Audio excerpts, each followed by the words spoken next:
Really? Is this a new song? Same songs. Is It's it? a cycle. Well, it's a cycle of 5 different songs and a We 10 go through loop. 5? Yeah, it's like 5 short little lo-fi beats. Oh, wow. Yeah, Well, the more you know.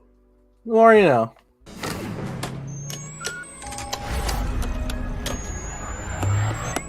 Punch it!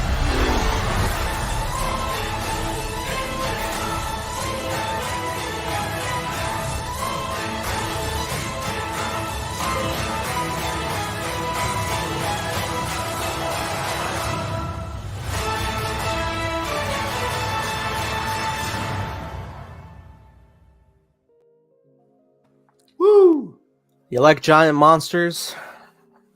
Guys, welcome back. It is episode number 88 of Hyperspace Hype. Ugh. No, it's great. How did we get to 88? Wow. It's been a lot of years. A lot of blood, sweat, and tears. 3+ years? What the fuck? That's crazy. We're on Mando 3+ years, and we just now got to Mando season 2. Wow. Three. That's quite the break. But yeah, dude. So many great episodes. Mandalorian episode 2 was great. Season 3 episode 2 was great.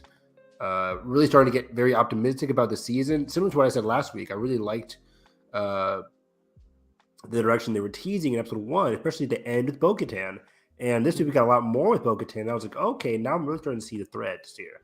It's that joke from not joke, but the moment from Kimetsu no Demon Slayer. And Tanjiro is like, I see the thread. It's like for me, I can see the threads of the season starting to spread. I know we're into a lot more surprises going in, but Din's journey is really starting to take shape, and so is Bo-Katan's as well. We'll get into that. But Bad Batch, man, I've been loving season 2. People who said they hate season 2 should get cracked across the skull because that was dark. But anyways, I liked last week's episode, which you didn't get a chance to talk about, the Zillo Beast episode, Metamorphosis, which was, of course, obviously symbolic and physical with the Zillo Beast. But also the Outpost. Holy shit. Holy shit. Blew me away. As soon as I saw Crosshair was going to be in this episode, I was like, okay, it's going to be another banger. And it was. I love this episode. I rewatched it again recently. Came home, watched some anime, then I rewatched Bad Batch, and I'm like, here, I took some notes, and here I am. And I took some notes on Mando. Didn't take a lot of notes, but I think I can get it from memory here. You got it. Sorry. Let's start off with Mandalorian, though. Let's do Mandalorian and then double dose of Bad Batch back to back. Okay. Yeah. So did you saw this on Wednesday when it dropped? Yeah. Like the hour it dropped. Oh wow. Okay. I'm on top of them now because content, baby. No, it's just although I am very happy that my my latest reaction to this has done double what the entirety of last week's did. So that's nice. That's popping off.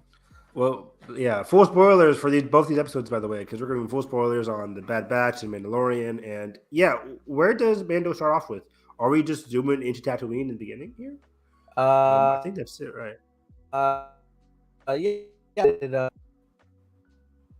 Yeah, it's Bunta Eve, where there's a Tokyo Drift in the speeders. Yeah, do you know what Bunta Eve celebrates, by the way? I believe it's in celebration of Bunta the Hutt's ascension into into kinghood, right? Or at least I think so. Yeah. That's interesting. Yeah, you're right. You're right. Because I was listening to a podcast and they were like, you know what Bunta Eve is about? I was like, oh, I had no idea what Bunta Eve was about. But yeah, Bunta Eve, a Hutt ascending basically to kinghood, very similar to what we'll be seeing with Bo-Katan possibly this season, and Din Djarin, both like trying to ascend past their like conflicting journeys. So John on the nose here, but I like it. But yeah, we get ourselves on Tatooine to meet Peli Motto, everybody's favorite character besides mine. Jesus, she's fine. And yeah, what I really love about her character though is that She's very much like she gives the character Din what he wants, or not what he wants, but just like pushes him out the way. How am I trying to say this? Like, kind of basically gives him what he needs, not really what he wants. What he wants is the memory chip, so he can boot up IG-11 again. A droid that he knows, a droid that was caring of him and of Grogu. So he's like respectful towards the droid. He respects the droid's actions, the sacrifice. You know, as I mentioned it in last week's episode, it's like, hey, Grogu, that's the droid that saved our lives, basically, on Navarro. So he wants somebody that he's close to, that he's familiar with. Yeah. But, you know, in Hero's Journey, it's never the easy way. It's never going to be the easy way. And Pelimato basically pushes him with R2D4? R5. R5? R5D4. R5D4. You know, people might make fun of this because it's like very much Easter egg from A New Hope. Jon Favreau loves A New Hope. At this point, he's just an existing character now. Exactly, right? He's an existing character. I didn't really mind it at all. And he's actually actively helping out in Din's journey and in the story. Yeah. So it's very funny. We also see Peli basically scamming that guy. Almost forgot about that. But that's cahoots with the Jawas, basically stealing those pieces off of your ship and then repainting them as if they're new parts. That was hilarious. Genius. But she doesn't steal from Din because she likes Din. Din's a great guy. It was just very sweet just to realize, like, hey, she never really lies to Din. She never really tries to scam Din. She just true ally. True ally, exactly. She's a true, respectable ally. Which is I think Din realizes that, and that's why he keeps coming to her every time he needs to. But yeah, he keeps saying, like, I need a memory chip, and she's like, well, there's none here, but you can use R4 or R5 here. And I think this is basically telling, especially when we get to Mandalore here, that Din's idea of, hey, let's have this familiar droid that I know, that I'm like caring for. Let's let him go on this journey with me, so it's safer, so I can so I don't have to do the the front load. Basically, I don't have to do a lot of the risks. But for him to realize, like, especially for us, like we keep saying, Din needs to get out of his funk, this Creed ideal. For him to actually do that, he has to do it physically. I think he has to do stuff on his own, not by having a droid do it for him. So I think that's why Peli's like, let's let this droid that's most likely going to fail go with him, so that Din, I mean, this is not what Peli's thinking, but just narratively, so that Din can actively do this by himself. Characters in fiction, they always want to do things the easy way or the way that's like least resistance, but it never ends up going that way for them. They always have to like scrounge, do things on themselves. Which is very fascinating. And then we get a great shot of Peli or Din and Grogu on Boonta Eve with the fireworks. That same shot from the trailer. Yeah, Wonder Woman 84. Wonder Woman 1984, exactly, the movie that everybody loves to death. No, I'm kidding. I thought it was fun. I just do. I'm good. What's after this?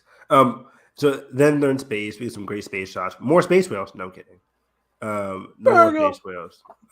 Where's Ezra? Where is he, Dave? So we go to Mandalorian space, right? And he says, "Look at the map. Like, that's where I was born, or that's where I was raised, right?" Yeah, he said everything the light touches is Bo-Katan's kingdom. The light touches. That's great. Everything the sun reaches. But I mean, honestly, though, he is trying to be like a father figure to Grogu. He's always been that to Grogu, so it's no different than him actively doing the role that he's supposed to be. Like, his role is supposed to be this nice fatherly figure to Grogu. That's his true, like, inner voice there. But outwardly, he still wants to revert back to a not mindless, but just like, he wants to revert back to his knightly ways where he has to work for the queen, in the sense, the armor. It's like he wants to revert to that, but he's ascended so far into being a true fatherly figure to Grogu that he doesn't need that anymore. But hopefully that'll change. Right. We shall see. But yeah, which is very cool. I think he said he was raised on probably the sea. He was raised in hate. He was raised in hate. You can't face him. I mean, he was raised by Death Watch. Yeah, it's kind Yeah. And they did hate Mandalorian customs. is this Rocky? Is this Creed? Hell yes. Din is Creed. Dino having a boxing match with Gideon. Hell yes. What was the planet that he said he was raised on? I thought it started the sea. But he says like that's the planet I was raised on, and then to the other one, that's Bo-Katan's war that we just visited last week. Grogu. Basically, it's showing him about the maps of Mandalorian space, and I think he says here that like Mandalorians got to know their way to navigate, know how to like use maps and stuff like that. Basically, again, giving them fatherly lessons, fatherly advice. So you never be lost. So you never be lost, exactly. Lost, you say? Lost like Din is right now? Oh. Lost in space? Lost in space? But yeah, then we crash land. We don't crash land. We actually land on Mandalore. This was crazy, Nathan. Evan. So much in this episode I didn't think would happen until... Me neither, yeah.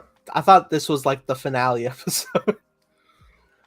Let alone the hidden entity below that I thought would be season 4 or 5. Holy hell. But yeah, we land on Mandalore, and essentially we send our 5 out to check the toxicity of the planet. Grogu kind of worried for the little guy. So Din's like, all right, well, we'll watch him on the monitor. I'm watching. I'm like, how interesting would it be if he just disappears? And he does. Oh, yeah, that was hilarious. This is very interesting because as soon as he touches down on Mandalore, he basically becomes in this podcast I was Once Upon a Time in Mandalore, whatever it's called. They called him like a damsel in distress in this episode. And, damsel. they're not wrong here. It was funny. I was watching it. I'm like, damn, Din's getting fucked up in this episode. Like he goes through it. The Rock could never. I'm going to make this comparison, especially as we get to the end of the episode. But it's very much notable that this is a reflection of Mandalorian Chapter 2. Right now we're on Season 3, Chapter 2, or Season 3, Episode 2. But this is very much a reflection of what happens in Episode 2, where he's also very much a damsel in that episode, where in Episode 2, he just received Grogu. And, you know, that's the Mudhorn episode, where he gets roughed up by the Mudhorn. Right. And guess who comes to save him? Grogu. And I'll get to it later on. I'll get into more of the parallels later on. But it's very much an episode where he's like getting roughed around the edges. He can't do a lot by himself in an exterior force, in this case, Bo-Katan and Grogu. But Episode 2 is just Grogu comes to save him. And then he's facing off against a Mudhorn. Right. And in this episode, it's like a mythosaur. So it's very interesting how like these things really parallel Din's journey. And the fact that they were comparing Episode 2 also goes into the sense that he is reverting. He is going backwards in his journey, so much so that like he's not very much different from what he was years ago when he first encountered Grogu. But yeah, it's very funny again that he has to have D5 like, please go out there and do my thing for me so I don't have to do it myself, basically. Like, is the air breathable? Or can you do a scout ahead, basically?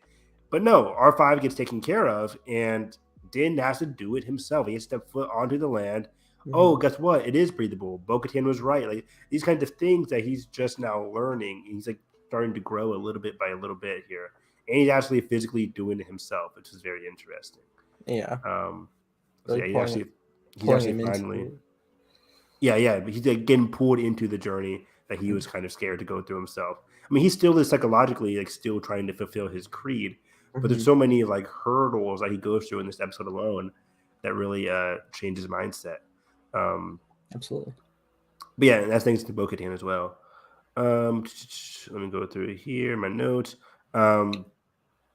What's after this? So yeah, Din and Grogu, as they're trying to go rescue D5. Beforehand, though, they encounter like these troll things, these alien creatures, like yeah. Don't recall their name, but they reminded me a lot of the creatures from the Time Machine. I forgot the name they are, but yeah, there's. What do you mean Time Machine? There's a couple of movies called The Time Machine where I think they're called Morlocks. There's like these creatures I'll be right back. in that series. But yeah, Din takes care of him, or to the best of his abilities. They're not the worst challenge, but they provide quite a bit of a battle. I love that Din resorts to using the Darksaber, but it's still too heavy. It's not working. I was just about to mention that, right? Like, he starts using the Darksaber to try and defend himself, and he's clumsy still with it. He's clumsy. He's not well trained with it. But we'll eventually get to somebody who is very well trained with it and is like easily like a glove. like a glove, and it's hilarious. So, what is John trying to say here with that? Like, women better. Basically, that's definitely which has just always been true. But, always been true. Yeah, I think it depends on the journey. Like, I don't know, are we gonna bring Din up to that level, or are we gonna pass it back over? Time will tell. Yeah, it's interesting. I'm very curious to see where it goes from here. But yeah, so, and again, like you said, Nathan, I was checking my notes and I was reminded about how we're at the mines. Like, I made so many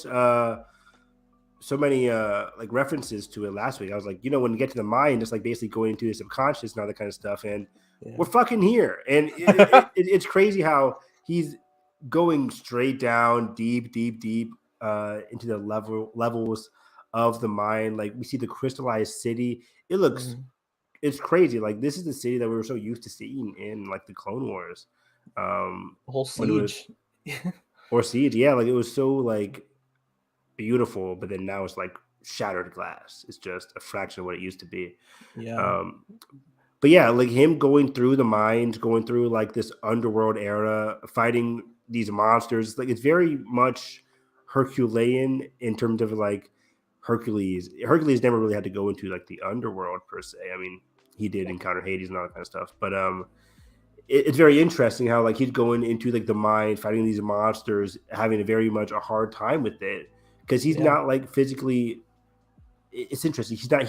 He's ready to face his challenges, but he's also not in the right headspace. Yeah, so I wonder if his heart's in the right place. It kind of it kind of feels like a reflection of Grogu going off with Luke in a sense. It's like he's doing the training, he's doing the procedure, but ultimately, like, where does your heart lie? Where does your future, like, where do you really want to be? What is your where do you need to be in a sense?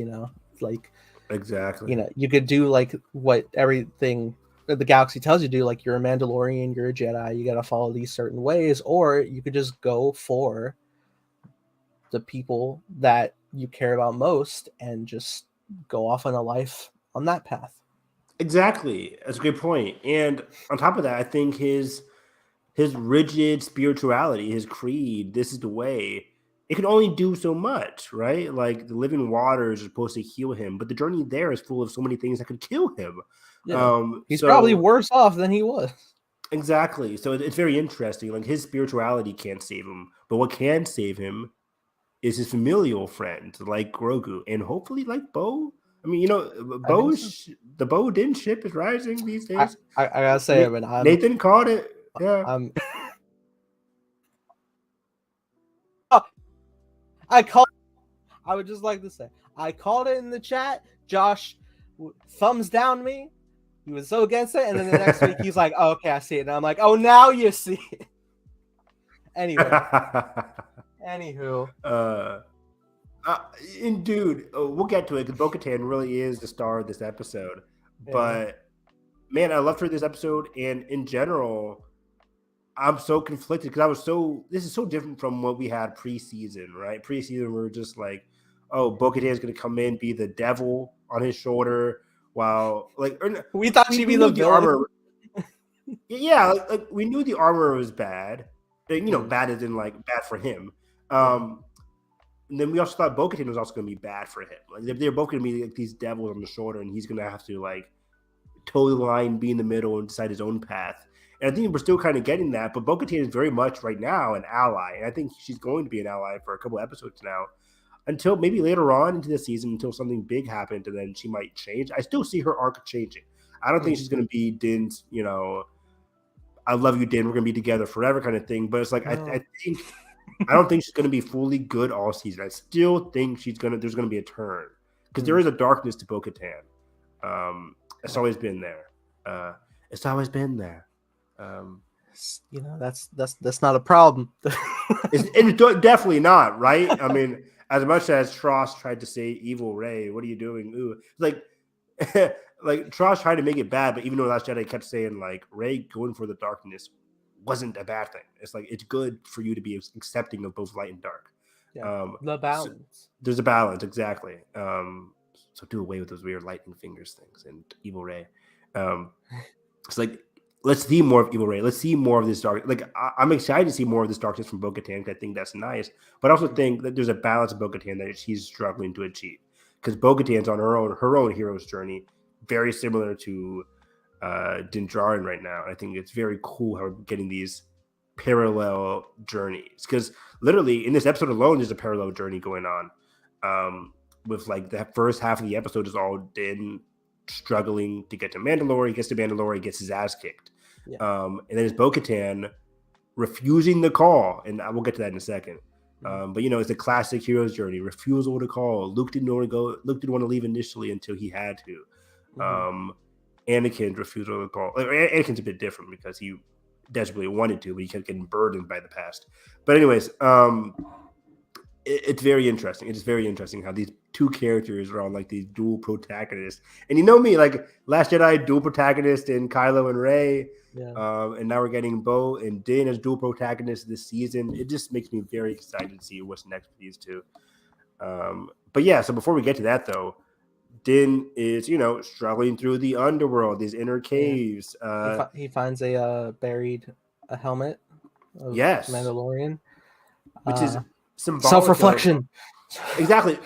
But you took the word right out of my mouth. Like it's very much a self-reflective moment of it's also very, very Hamlet-esque. For sure. The classic Hamlet, James Cameron used it too, so it's like so badass.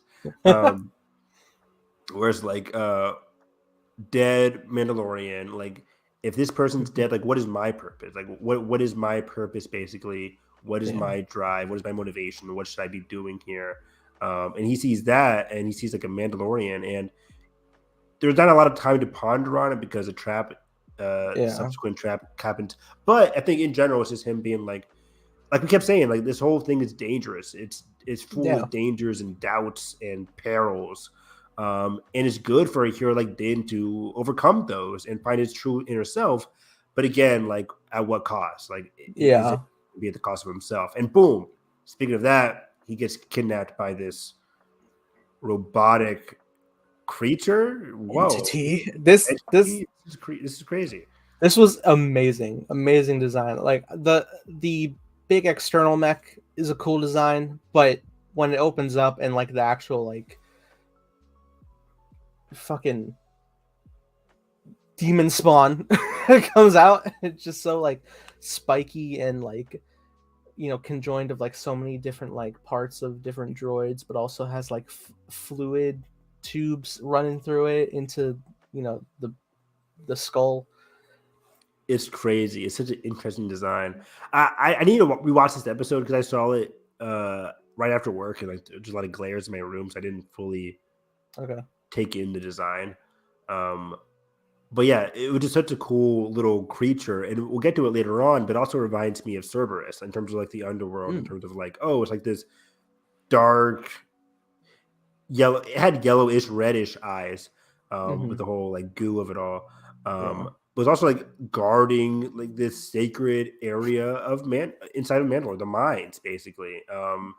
And especially when it like gets killed initially and it regrows or is able to like scurry over to detach, exactly like Cerberus, like Cerberus, right? Where it's like you can't just becomes a bigger threat.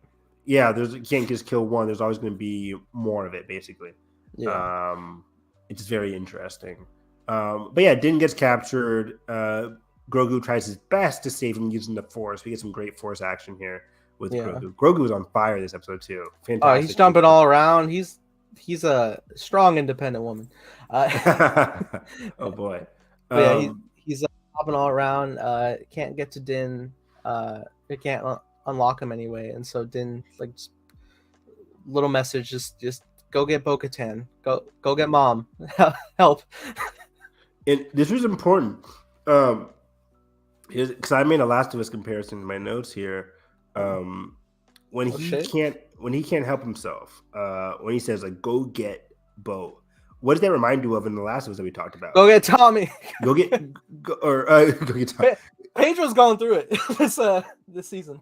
Yeah, where he's like go get Tommy, and also like when Bill says in Last, like go get Joel, like both of these two, like whether it's Bill, whether it's Joel, you know, Bill makes the comparison that like Bill and Joel are very much the same. We're both protectors, right, Joel? We live our lives protecting people that mean the most to us, and damn those who get in our way, right? And when Bill can't feel like he can't protect Frank, then he's like, "Go get Joel. Go get another protector. Go get somebody that can definitely save you." Because I've obviously failed. And same thing for Joel, where it's like he's in bed on death's door. He tells Ellie, "Go get Tommy because I failed you as a protector. I lost my role. I failed you again. Go get somebody that can definitely protect you." And Tommy. And in this case, Din says he failed. Basically, he failed as a protector. He's failing throughout this episode. And he says, "Go, Grogu, go get Bo." And Bo, in this case, is a protector. She saved Mandalore a number of times. She also led to a lot of danger in Mandalore. But she also protected it. And when it mattered the most in Rebels, she took Sabine's Darksaber and helped against the Empire. It led in failure, but it's admirable that she tried to protect Mandalore from the clutches of the Empire. But she's a protector. That's when she was at her most regal. She had people behind her. She had a Darksaber behind her. She had the will of the people. She had her motivation to save Mandalore. And it ended in failure. And then at the end of season 2, her goal to get the Darksaber ended in failure as well. So she's lost. We talked about this last week where Bo-Katan's very lost. She doesn't know where to go. Her journey's at a standstill right now. But guess who's there to help her heal and get out of her funk? It's Grogu. Because Grogu scurries over out of the underworld, basically, which is a very cool sequence, by the way, where he hops in his pod, speed racer. That pod is like zooming, like, oh my god. And then one last troll tries to block his path, and he just force pushes it out with ease because he's mean. I saw the teaser. Yeah. Grogu made business here. He has to go rescue his father figure. Yeah, I love it. Like he immediately, and he's also getting pursued like one of those like bat creatures. Oh yeah, bat out of hell, one might say. But he hops into the fighter and looks over at R5 and he's just like, "This one, go!" I remember because Din told me earlier this episode where she is. 20 minutes ago. Who knows how long it's been? But that was a great little moment. They start to take off. So then Grogu begins to land. A boat notices outside, and she's like all pissed. She's like, "Fucking leave me alone! Go away!"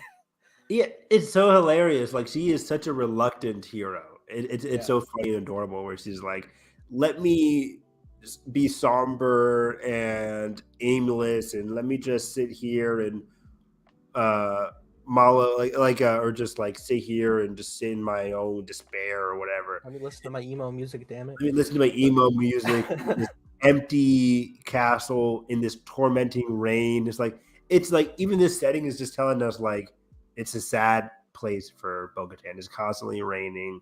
It's very sad and depressing. That's my happy place, but all right. I mean, I would love it too. This shit. If it's raining 24/7, I'm just at home. I would love it. Camino 2. Hell yes. But Grogu's always been that person that figure that heals people. Like he helped heal Navarro. Navarro has become so successful, and we mentioned this last week on the pod. Navarro has healed and become so successful because of the actions of Grogu and Din. He's like been a number of like impact on people. Like even like look back at like Boba Fett's appearance in season 2, like his whole determination, just like getting back that armor, no one's standing in my way, but just like the honor of Din trying to protect this child, he's like, okay, put things aside, I will stick by you and make this right and get him back. Exactly. That really jump started Boba's arc too, in terms of like actually helping people and wanting to help people instead of just being a bounty hunter. Yeah. So yeah, Grogu has always been a healing figure, and most notably with Din, of course, he helped Din. He's in the process of helping Din be who he really needs to be, and he's going to be in the process of helping Bo-Katan be who she really needs to be. Because as soon as she sees him on the ship, then everything changes, right? Like if it was Din, probably she wouldn't move a muscle. But I mean, in terms of like we saw last week, when Din came there and she didn't move. But when Sure, but I think danger, the sense that he's in danger, like she just like Grogu doesn't say anything, and if he does, it's not comprehensible. But all she sees is like, here's Grogu in a whole ass ship alone, and she's like, "What happened? Where is he? Oh fuck! Scan the droid. We gotta find him."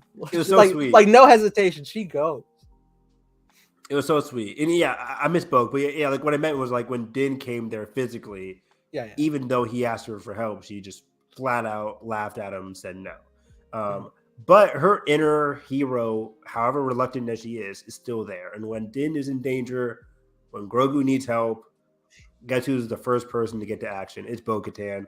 Din made the right call by getting her because, that's who she is. No matter how dark Bo-Katan can get, and she's made some mistakes in the past, she's always been a very heroic figure. And more so than ever in this episode, as we'll get to.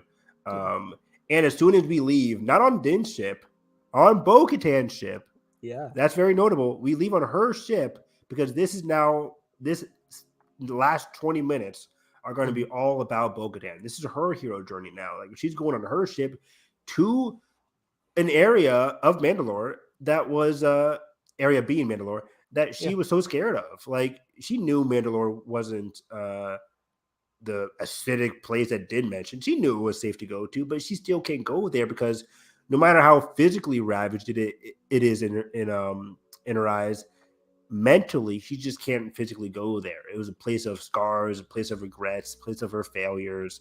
She doesn't want to go there anymore because she failed. But Nathan, she's willing to go there now because Din's in trouble, because Grogu's in trouble, and she's an ally. She's a great friend. She's a protector, just like Din.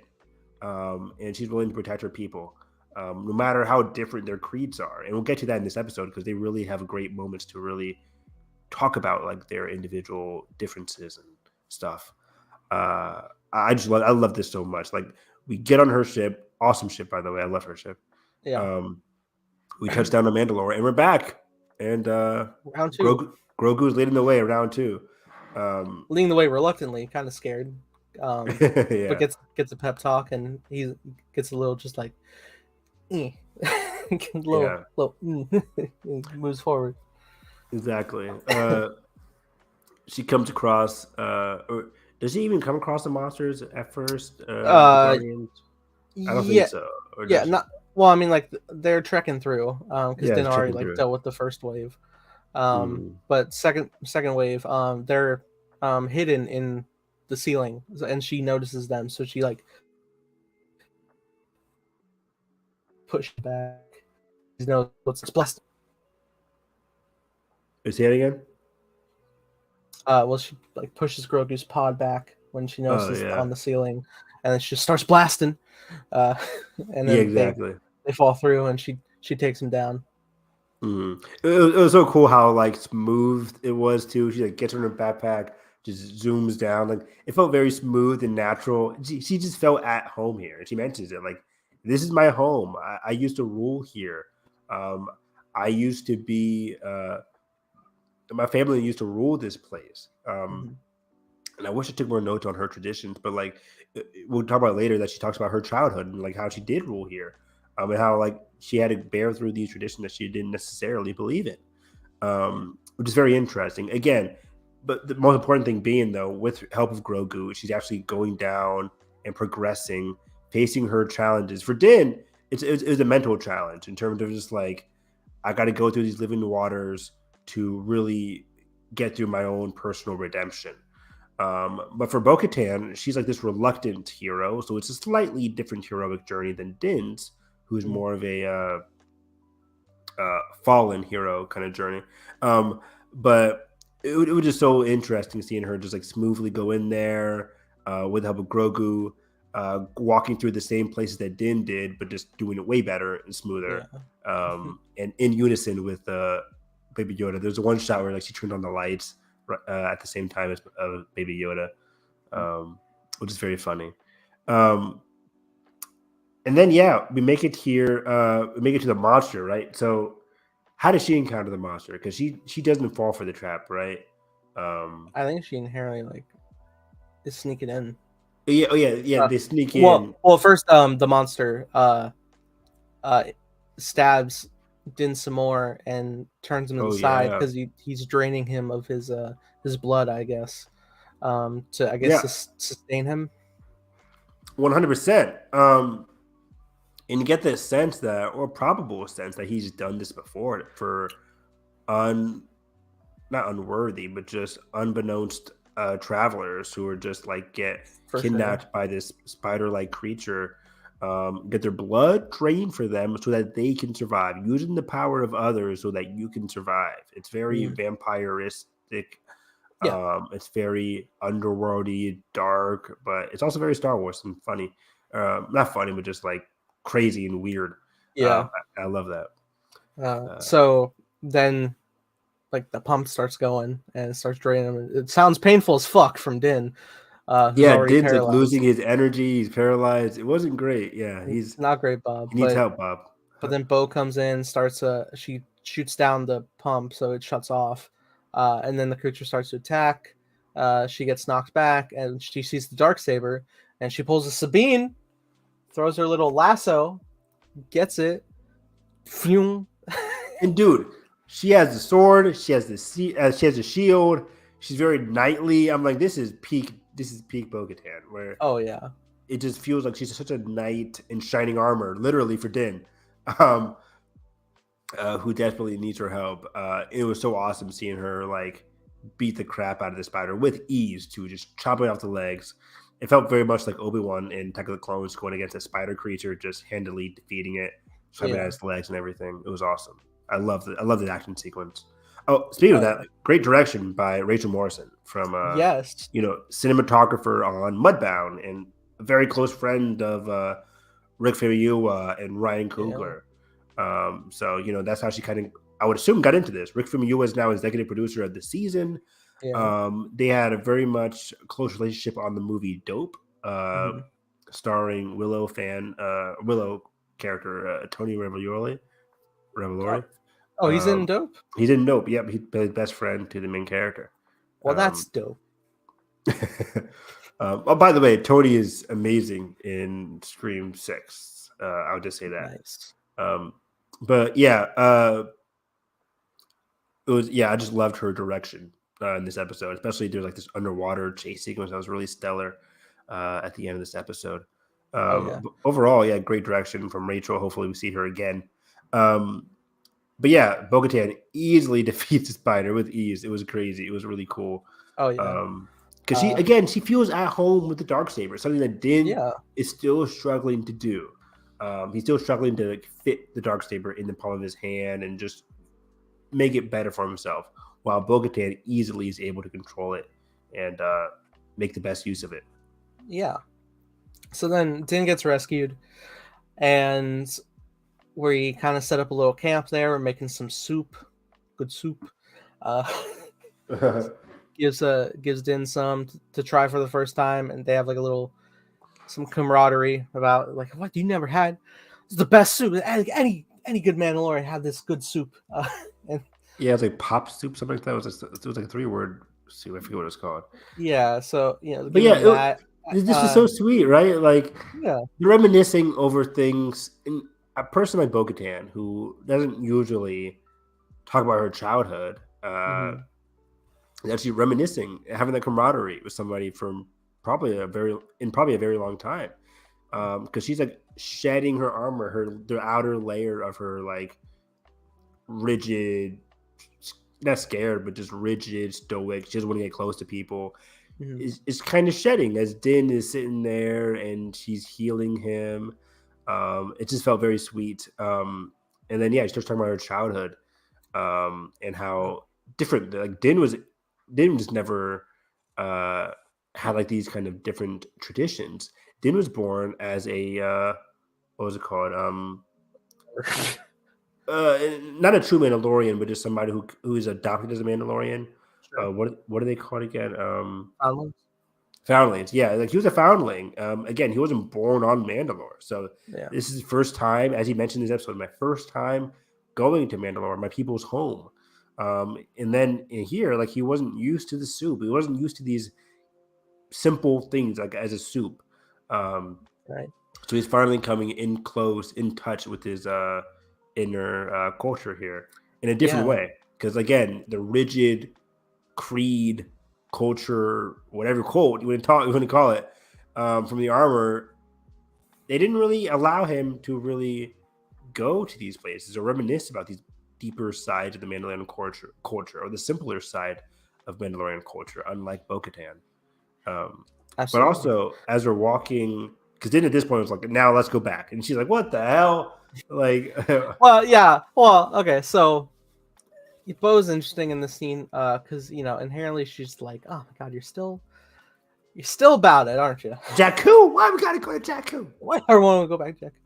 But also I think there's an interesting side being showcased with Bo here, a more a less hostile side, I would say. I feel like a lot of us had a theory that going into the season, Bo would be like hell bent on like getting that dark saber, but you Yes, know, right? as they're at camp, like she like willingly gave it back. Like she set it back by Din, like ready for him to take back. Their whole conversations they're having, nothing sounds like real like ill will. Like even just like him trying to go bathe in the water, she's just like, it's ridiculous, but I mean, fuck it, I'll help you. you know. Yeah, it's such, like you said, it's a softer side of Bo-Katan, um, which one could argue is her truer side.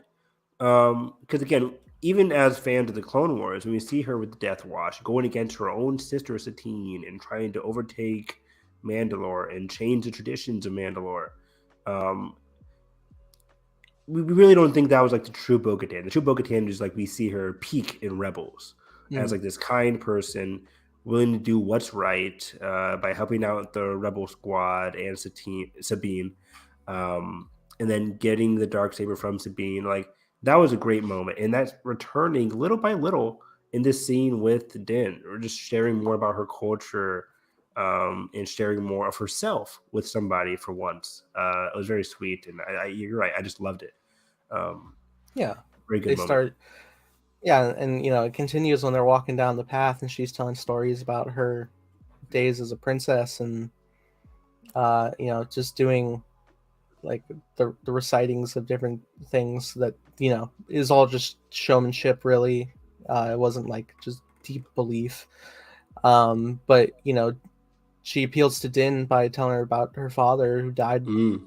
protecting Mandalore, and like just the honor of her house, really. And he takes that like little moment to stop and just like kind of take like a little bow, like this is the way, and continues forward. And I feel like there's a little impression left on Bo of just like feeling the genuineness of Din in that moment, as they both continue on forward.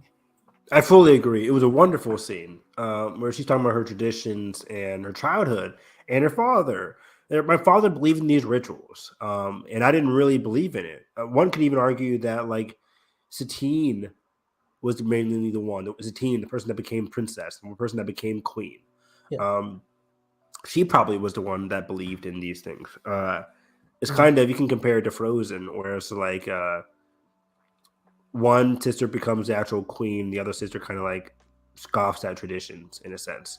Or in this one, you could probably assume as she's explaining to Din, like, hey, yeah, my father believed in these rituals, reciting these words, and I was never really into it. But as she explains to Din, it was, like you said, even if she doesn't believe in these things, she still, you can tell, admires her father for doing what was right and saving Mandalore a long time ago, whatever. And even Din catches up on that and just also says, like, this is the way. Like, in his own individual weird way, like, this is the way. It was very weird, but it was very respectful of Din as well. And then I think that kind of, like, let her endear himself to himself. Yeah, and like her look kind of like lingers on Din, and then she looks over and Grogu's like looking at her, and she's like, "What?" Which, you know, in every media is prime setup for love, Evan. Oh boy. Yeah, that's a good point. I gotta watch that scene now because I'm like, oh really? Okay. I took it more like as a Grogu being appreciative of Din's gesture, but also yeah, I mean, I would vibe with that too. I mean, I like it a lot. I'm just preparing myself. Does he know? I'm just preparing myself because I think Bo-Katan's going to do some darker things in the future of this season. But hopefully, like again, this truer heroic side of Bo-Katan will always hopefully shine through.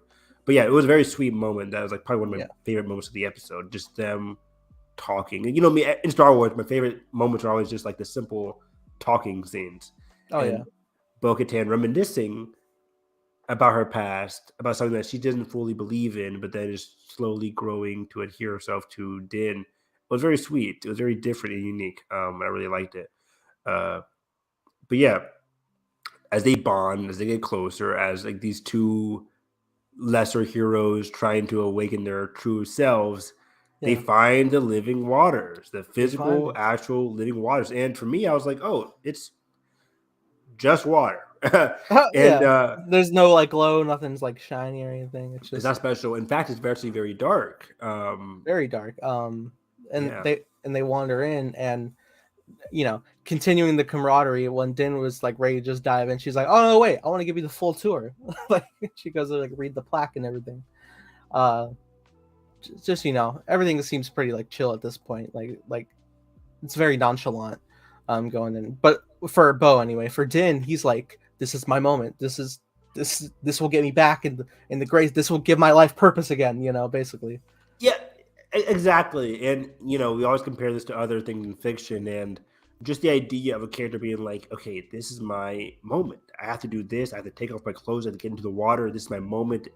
After this, I will be redeemed." But the two things here, we know that's not going to be the case for Din. At least what's not he's hoping for is that first of all, we're in chapter 2 of an 8-part series season. You don't think we're done? We're obviously not done here, Din. There's obviously more to your journey than this. I would love if Din was just like, oh shit, we got 6 more episodes. What? Nothing. I thought I was supposed to be redeemed. What's happening? It's like, no, that was never your true journey. That was never going to be your true journey. But I thought we were on episode 5. That was Book of Boba Fett. What? But also, it's like, yeah. As I mentioned in chapter 1, when we come across like the ritual that got halted by this weird creature that stopped the ritual, basically saying ritual's no good. There's always going to be nature. Nature's always going to come out here and push its true agenda. In this case, the ritual is not supposed to happen or go through completely. Fuck your Bible.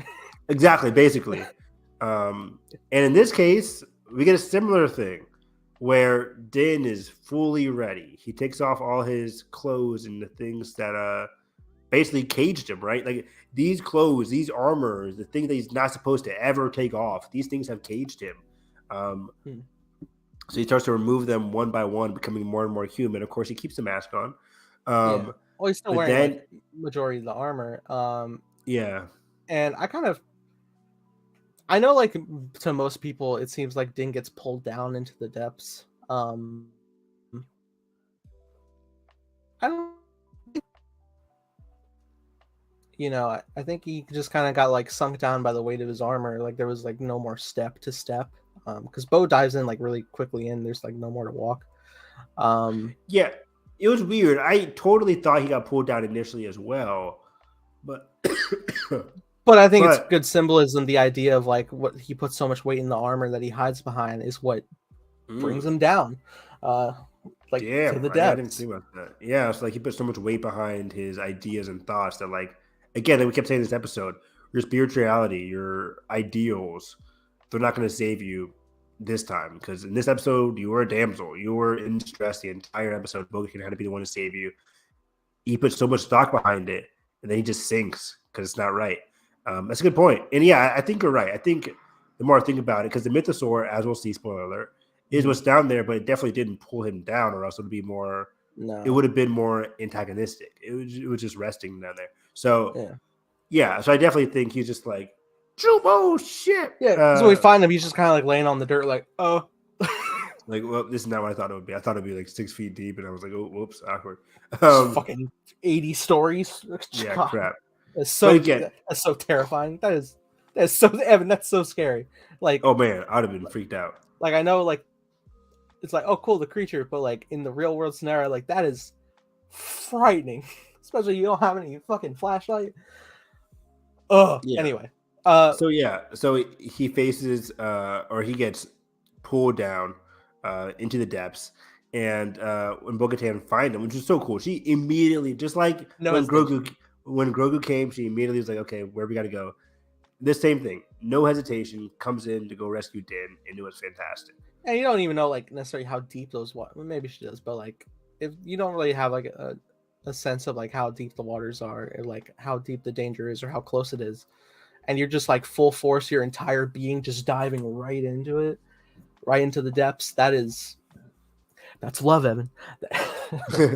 But it's great. She's like going through. She's got the jetpack, boom, diving through, looking around everywhere. Sees Din, grabs him, and they're going back up. And you get a little glimpse of something, and I started to see the horn. I'm like, no, and I see the eye, and I'm like, no. That's wild. Wild. Again, A something I didn't think full-blown Mythosaur. something I didn't think we would see until at the very least next season. Same. It was funny because wasn't it teased in in the first part of this episode when they do like the quick montage of like previously in the Mandalorian, like It was famously like the Road the Great Mythosaur. I think in this episode had that in the recap, and yeah, exactly. I even saw like people started tweet like, "Hey, maybe don't watch the recap." I was like, oh, I already watched it at that point, but for others, I was like, yeah, I could probably get behind that, like, because it feels very Saturday morning cartoon of just like, here's part of the recap. This is going to be important. 100%. It's like it has to happen. Like, hey, here's a recap. Basically, Like, here.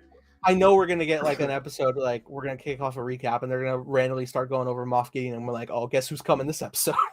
Yeah, basically, yeah. If a recap says like previously or on Mandalorian, Moff Gideon got kidnapped. It's like, oh, so this is the episode where he gets free. Okay, cool. Okay, got it. So yeah, but yeah, still shocked. I have no idea where this is going to go. A physical full Mythosaur. I don't think it's going to come out and attack them because that would feel weird. But I don't even know what the hell. I mean, Greg, this could just be set up. I don't even know if it's going to leave those waters this season. Probably not. I don't see it happening. Hell, I could probably even imagine, like, very likely Din's going to go back to the armor. He is going to say, like, yeah, he was in the water, so he'll probably get reinstated. But I feel like he's also going to try to... I don't know what the greater threat's going to be for the Mandos this season, but I feel like he's going to, like, try to convince a lot of people that, like, the Mythosaur's real, it's out there. And I'm sure, like, Vizsla is probably going to give him shit for it. Like, you fucking this horseshit. Like, yeah. I'm very curious. That's a great question because what's Din's ideals going to be now? He finally gets in living waters, as we said, so earlier than expected. With the help of Bo-Katan, like, what are those two going to be up to now? It's like Din just falls in, he gets pulled out by Bo-Katan. Does he feel satisfied by that? Is he going to be cool with that? Like, is he going to be like, well, I bathed in the waters? He could be, and I'll be like, okay, that's cool. But he also could not, and he also like could want to do something different with it. I don't know. Yeah. I'm just very curious to see where Din goes now. Again, we all think he has to realize like the armor and the creed, the code that he's in isn't everything to him. So how is he going to realize that? I think he's going to realize that through Bo-Katan. And what's Bo-Katan's journey going to be now? She finally is out of her castle. She's back on Mandalore, for now at least. Yeah. She helped save Din. She's gonna be like, "That was good. See you later." I don't think so. I think, yeah, I don't think so. I think she's gonna stick with him. And like you said, I think it makes a lot of sense for him to be like, okay, now I know that it's real. We've been so separated, so separate. I think it's time to regroup. But I don't know. It sounds a lot more like a leader than Din is currently at right now. So I don't know. Yeah. But it would make sense though too for him to be like, yeah, I saw it. I was raised on these legends, so let's do something about it. It is breathable. Yeah, I mean, I feel like I could see a point of view of both Din and Bo being impactful by this to, make moves in regards to the future because of both seeing the Well, actually, I don't know. Did Din see it? Because he's presumably unconscious when he's brought up, and he was just kind of laying on the depths, and it was dark down there. It could be a thing where it's just Bo trying to convince, and Din just being like, "What? No, you're crazy. What? No, there's nothing down there." Ooh, I didn't even consider that, but that could be the case because yeah, you're saying like Din was like unconscious probably during that scene.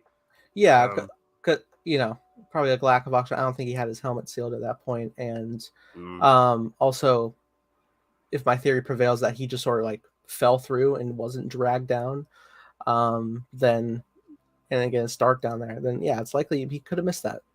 He could have.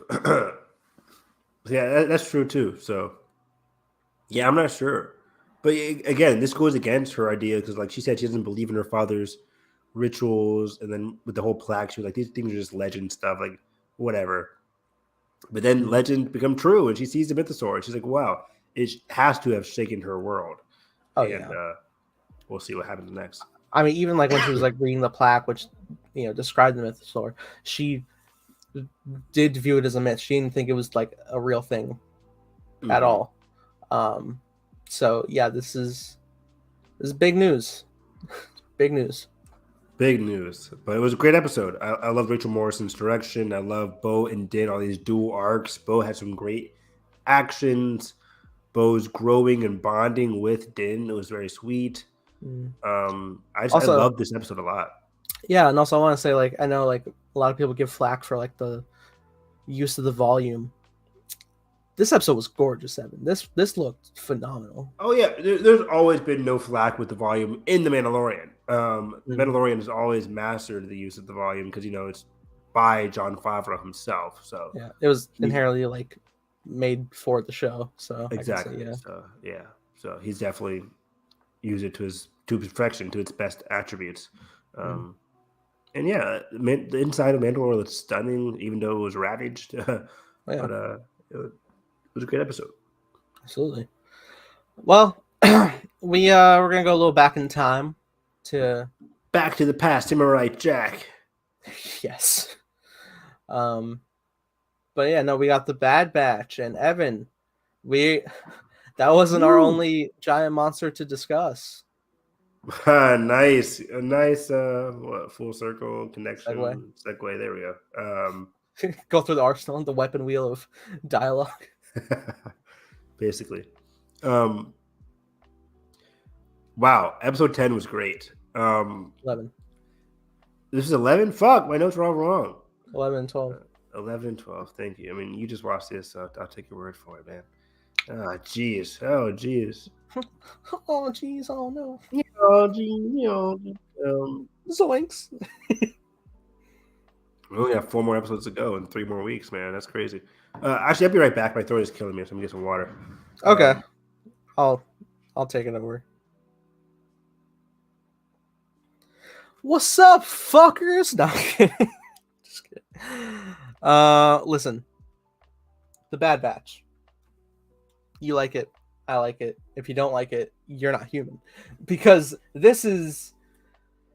Oh my god, guys. This episode is such a goddamn love letter to, like, Alien in a lot of ways that then progresses to, just giant kaiju by the end, which is, typically how it goes. Because this is the return of the Zillo Beast, ladies and gentlemen. Something we thought would permanently extinct as of that episode in the Clone Wars. Yeah, what were you saying? Alien influences. There we go. Yeah, big alien influences. Loved it. I was so shocked. Like it starts off very like cinematic, and not that the show hasn't been, but like it was like like, oh my god, we have like lingering like long empty corridor shots of just like setting atmosphere and shit, and just like then deals with like the lone survivor running through scared with his, his like quote unquote flashlight flashlight turning off taser kind of thing. It was full on like, oh wow, we're in it. Like it was setting up like the darkness in the hallways, and you get the one clone trooper, and it wasn't just one clone trooper. It was the commando trooper. So as soon as I saw that, I was like, oh, so we're getting into some deeper stuff here because the real deal. Yeah. And I love he's running and Terry like trips over a body. He's like looking back. He's like looking behind him. He's looking forward. He doesn't know which way it's coming from. It's above, which is always the best. Always the best. Scary as hell, tense. I love this whole episode is pretty damn tense. They had a close up of the creature like its mouth snarling with like no real visible eyes, and I was like, "This is a goddamn xenomorph, Evan." Yeah, Star Wars loves their aliens and like Terminator-esque, like those 1980s connections, and yeah, this was full on alien. One singular alien on one singular ship. It was crazy, or at least initially. But yeah, I love the horror vibes. Like we had no idea what was going on, and the Clone Commando was in this. So the last time we saw the Clone Commando was in like the final episodes of season 1, where we saw it on the one planet, right? And then they rescued Hunter from them. It was Clone Commandos. I think that's when they met Gregor from Rebels. But then, of course, Clone Commandos are also most notably from Tantus. And that's when we get that's when we cut away to Tantus, right? We cut back to the mountainous Tantus planet. Yeah. And we meet our new antagonist. Because we're all wondering, what's going to happen now with the show after the death or the taking away of Commander Rampart? Rampart was like the big bad of season 1 in the first half of season 2 until the mid-season finale. Can you believe? Yeah, oh my god, can you believe how fucking good that mid-season was? The Palpatine twist. God damn, I hate that man. Palpatine's a beast. That was a baller move. Holy fuck, man. Like you're right. Yeah, and then they have so crazy, right? I'm so shocked that just like they have the fact that like the show has the gall to continue. Like that's not the finale, and then we have these episodes that are just like, especially the Crosshair one. Wow. Yeah, we get these fantastic episodes. Yeah, after the mid-season finale, we still riding a high. But this episode, remember the racetrack, the outpost. Yeah, we had the racetrack. Remember the chill shit, like. After the mid-season finale, it was a wrap, and people complained about like the ones when they lost their shit. But we talked about it. I like those episodes where you get like your introspective with like Tech and Omega.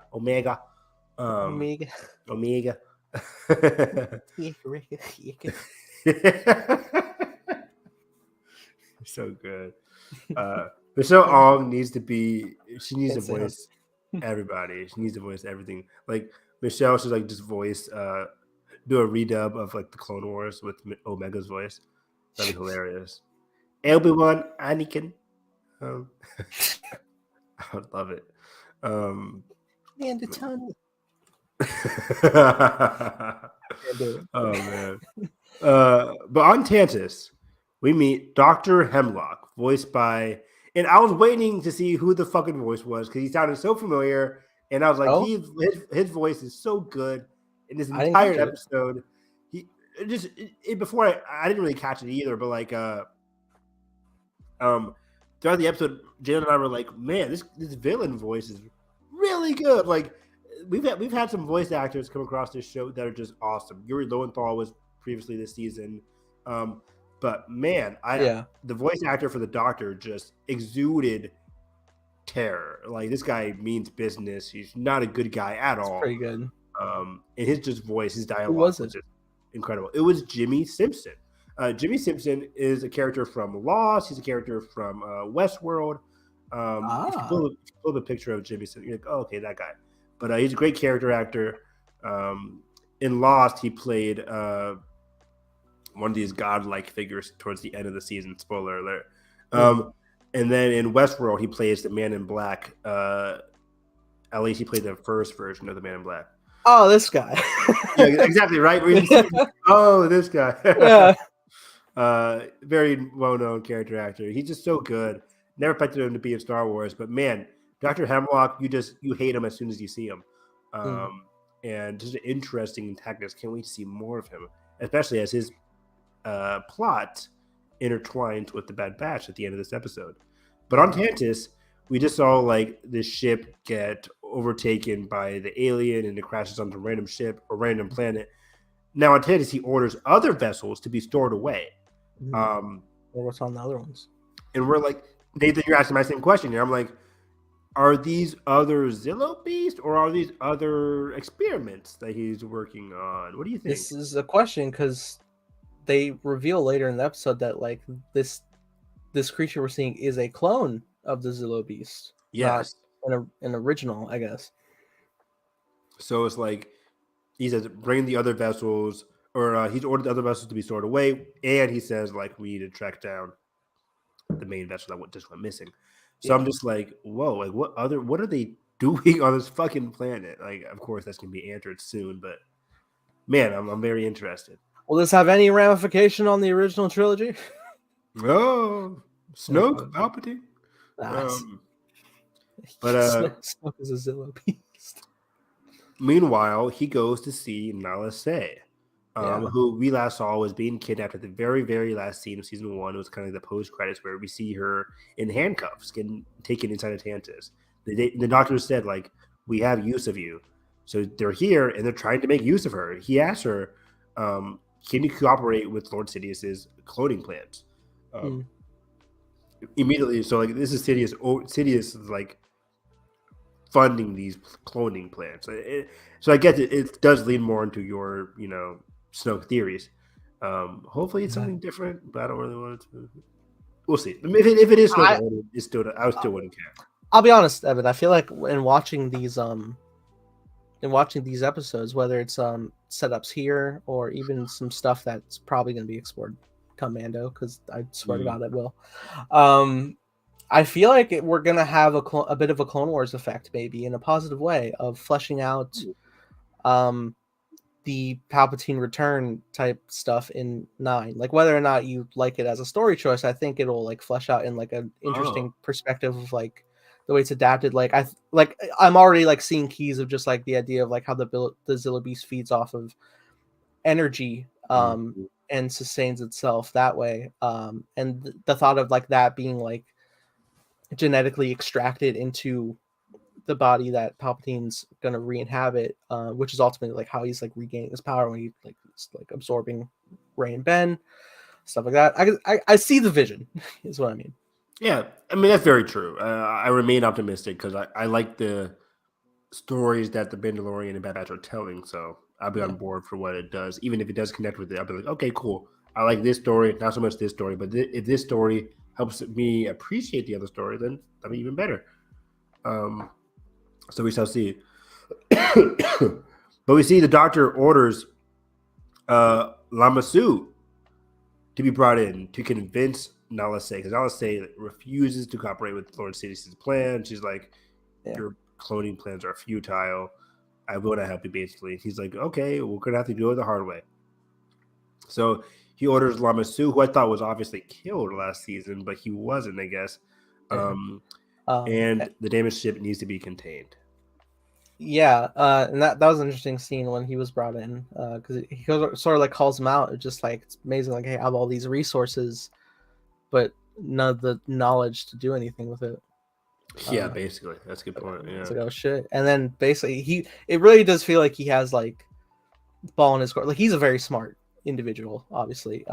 Like to the point he's even like bartering for his freedom. Whether or not he'll get that, it's the fucking Empire. They're not exactly loyal on their word, but I feel like He's probably smart enough to understand that, and if he gets out, where does he go? What's his journey? Yeah, I don't think. Yeah, you're talking about the end scene where he says like the Bad Batch, or he mentions like Omega or whatever. He does, yeah. I think, yeah, you're right. I think George Lucas always says like the selfish desire to live is like it doesn't last long. So I think by him selling out Omega, at the end there, I think that's him basically like putting it on the death nail on. I think he's not going to survive this season. I can definitely see him dying on Tantus or for something. But yeah, it was funny. But then Nathan, we finally get some Sid fallout. It could be said. Yes. When they were like, "Hey, can you pick us up off of this abandoned planet? We just lost our ship. We need help to get out of here." What does Sid say? 2, 3, maybe 4. Maybe 4. And we're like, "Come on!" They were like, "Sid, fucking asshole, we'll rescue ourselves," basically.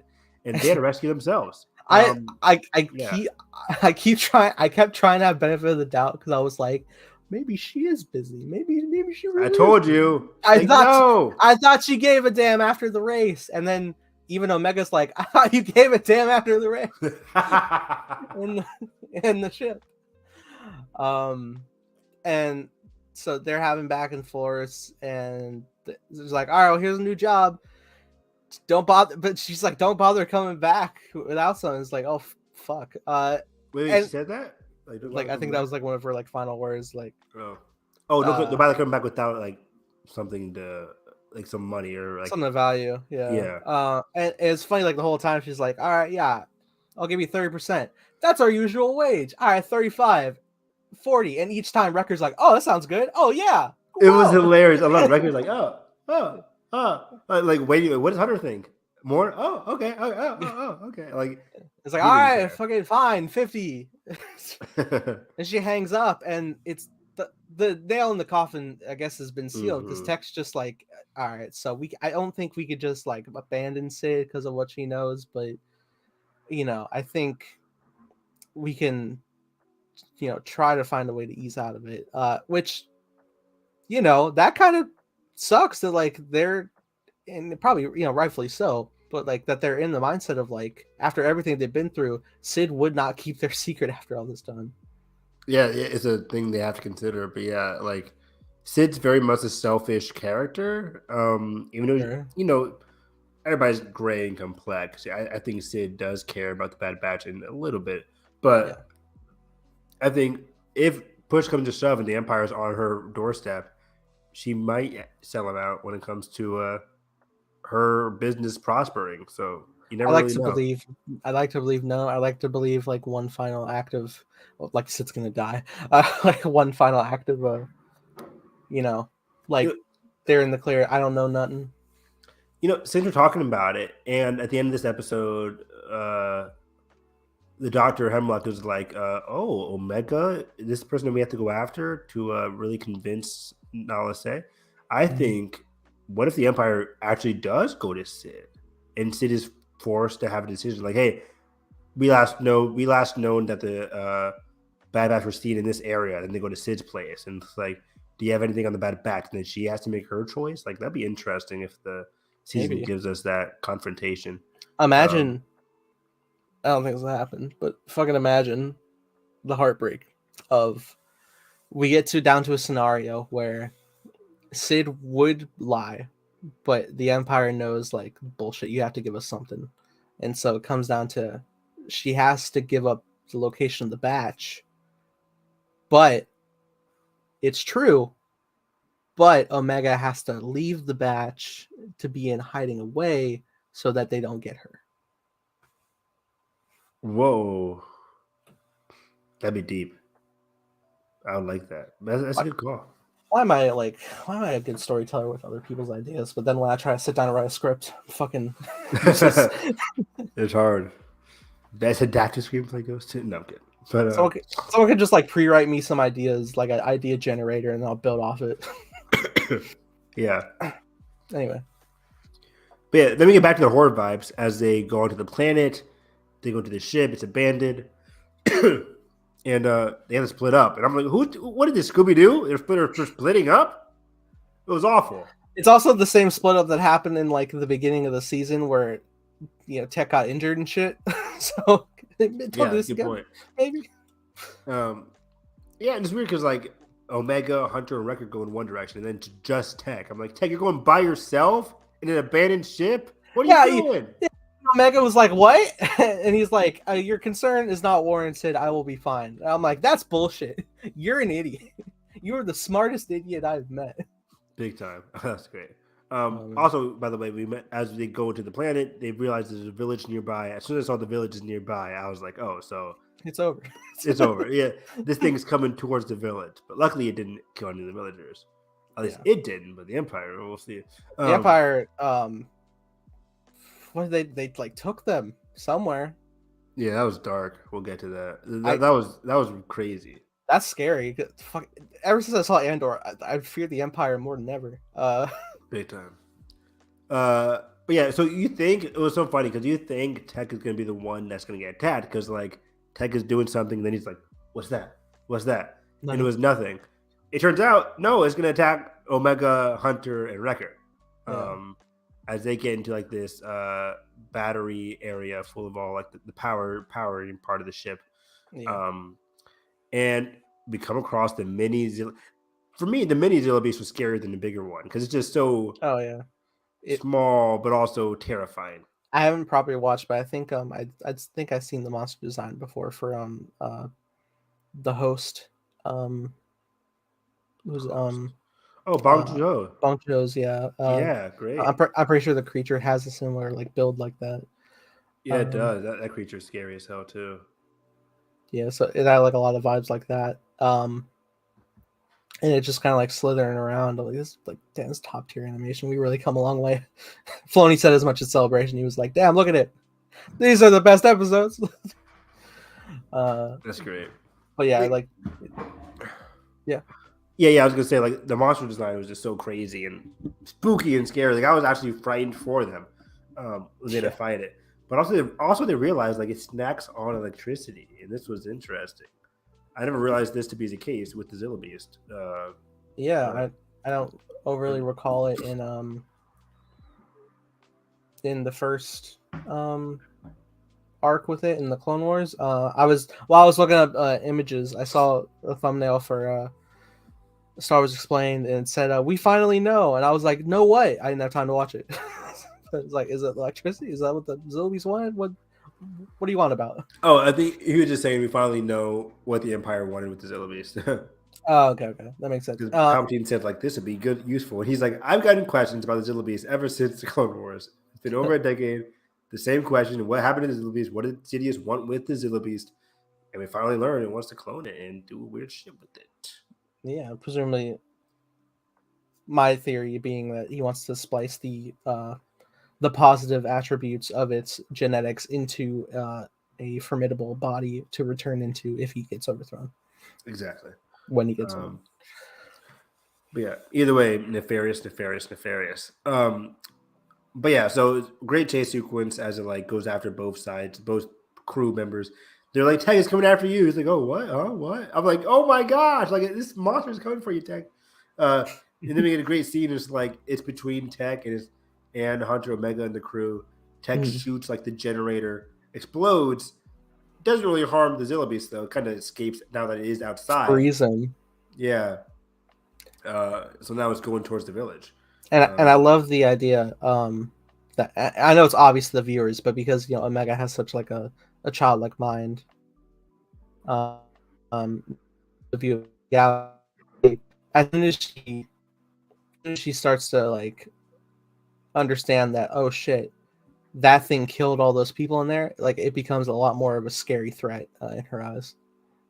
For sure, yeah, and the audience just like, okay, so it killed everybody, and now it's going towards the village, which presumably is going to have some electricity too. So it's like, oh shit, like this is a thing we got to do. And what did the Bad Batch say? Like later on, they say like it's our responsibility. Like we freed this thing, we got to be the one to take care of it, which is like the opposite of the Empire, who says like this is our responsibility, and instead of that, we're going to kidnap the villagers and do bad things. Like this is just keep them quiet. Exact opposite. Yeah, keep them quiet. Like this is the opposite of what the Bad Batch set out to do. Everybody on the fucking second floor. You know what I mean? Yeah. Or was it fourth floor? Which ones? So what happens next? Back inside Tech learns it is, in fact, related to the Zillibeast. Yeah. While Hunter and Wrecker are on the ship getting chased, or trying to they're going towards the village, and the Zillibeast like behind them, jumping up at them. It's scary as hell. It was a great fun sequence. And then it goes like this power plant, like it's Electro or something. Right. It's his birthday. He's got to light his candles. The Itsy Bitsy Spider starts playing. It's crazy. I hate this song. But yeah, villagers lose their power as like the thing starts to grow, and the Empire quickly arrives, dude. Lot. Wow, there was like a couple of Star Destroyers. I was three full-size cruisers, like 10 gunships. Equal amount of V-wings. Just a whole lot, whole lot. It was wild. I was like, okay, so this means business, and we actually saw the Empire be very efficient too. Because the first time they come in and without any hesitation they go on top of the Zillibeast. It's growing. I thought we were gonna get like a full-on battle, but this thing is not a battle. It's a swift capture. It is. It comes in. It didn't grow to its full size that we've known. Exactly. Yeah, they caught it. They caught it early on, which is crazy. It was already pretty big. I was like, oh shit. Yeah. But it didn't even grow as half the size as like the other one we saw in the Clone Wars. Okay, we're watching. I was like, how are they going to defeat this thing? But the Empire comes in, stuns it, grabs it like with this huge, weird like claw from Toy Story. It was great. Yeah, I was genuinely and like into a white void. I was genuinely like surprised because usually in these scenarios, it don't end well. This is George Lucas's Star Wars, baby. Nature tends to always win, but not this time. Not this time. We'll get to that nature part though in the outpost. There's some good points there. But yeah, nature usually wins. The Empire comes in and completely destroys. It takes the Zillibeast. A lot of the clone commanders and the troopers then go to the village. And I was like, oh my God, are they going to shoot all the village? I was nervous, dude. I thought they were going to shoot everyone, but I was like, this is a cartoon. I love the idea of just yeah, this is a cartoon. That we can only kill like one like person of like military power every so often over a cliff. But yeah, no, I think it really like showcases the what am I the words I'm looking for? The importance in Palpatine's eyes in regards to this. Like he, whether or not he has like a pulse on this, whoever he put in command does and knows his wrath. So he's just like, we can't fuck this up. Send everything to capture this. Very, different from something like Return of the Jedi, where it's like, obviously the shield generator on Endor is important, but it's like, it's not there. Fucking like 10 people and some fucking teddy bears, like they can't fucking stop us. That's the underestimation of Palpatine there. But the priority of the Zillibeast, like being not just like, I mean, Death Star is like priority of like the power of the Empire, which is still very vast. Like we lost the Death Star before. This is him building his contingency like beyond any other Sith, because the way the Sith goes, it's always been the heir kills the master and becomes a successor. Mm-hmm. He obviously sees that in every being ever. I mean, he can only like tame Vader for so long. Eventually he will want to take Luke when he gets taken down, because he knows he gets old with age. He's going to come back with a vengeance with a new body. Yeah, that's a good point. Yeah, he always looks down on people. He's also very apprehensive as well. So he's always like on top of it. In terms of the apprehensiveness, we do see we saw how strong the Empire was when it easily took care of the Zillibeast. We also saw like its weakness. The Zillibeast got away in the first place. This is a big sign of the weakness of the Empire, or this growing Empire.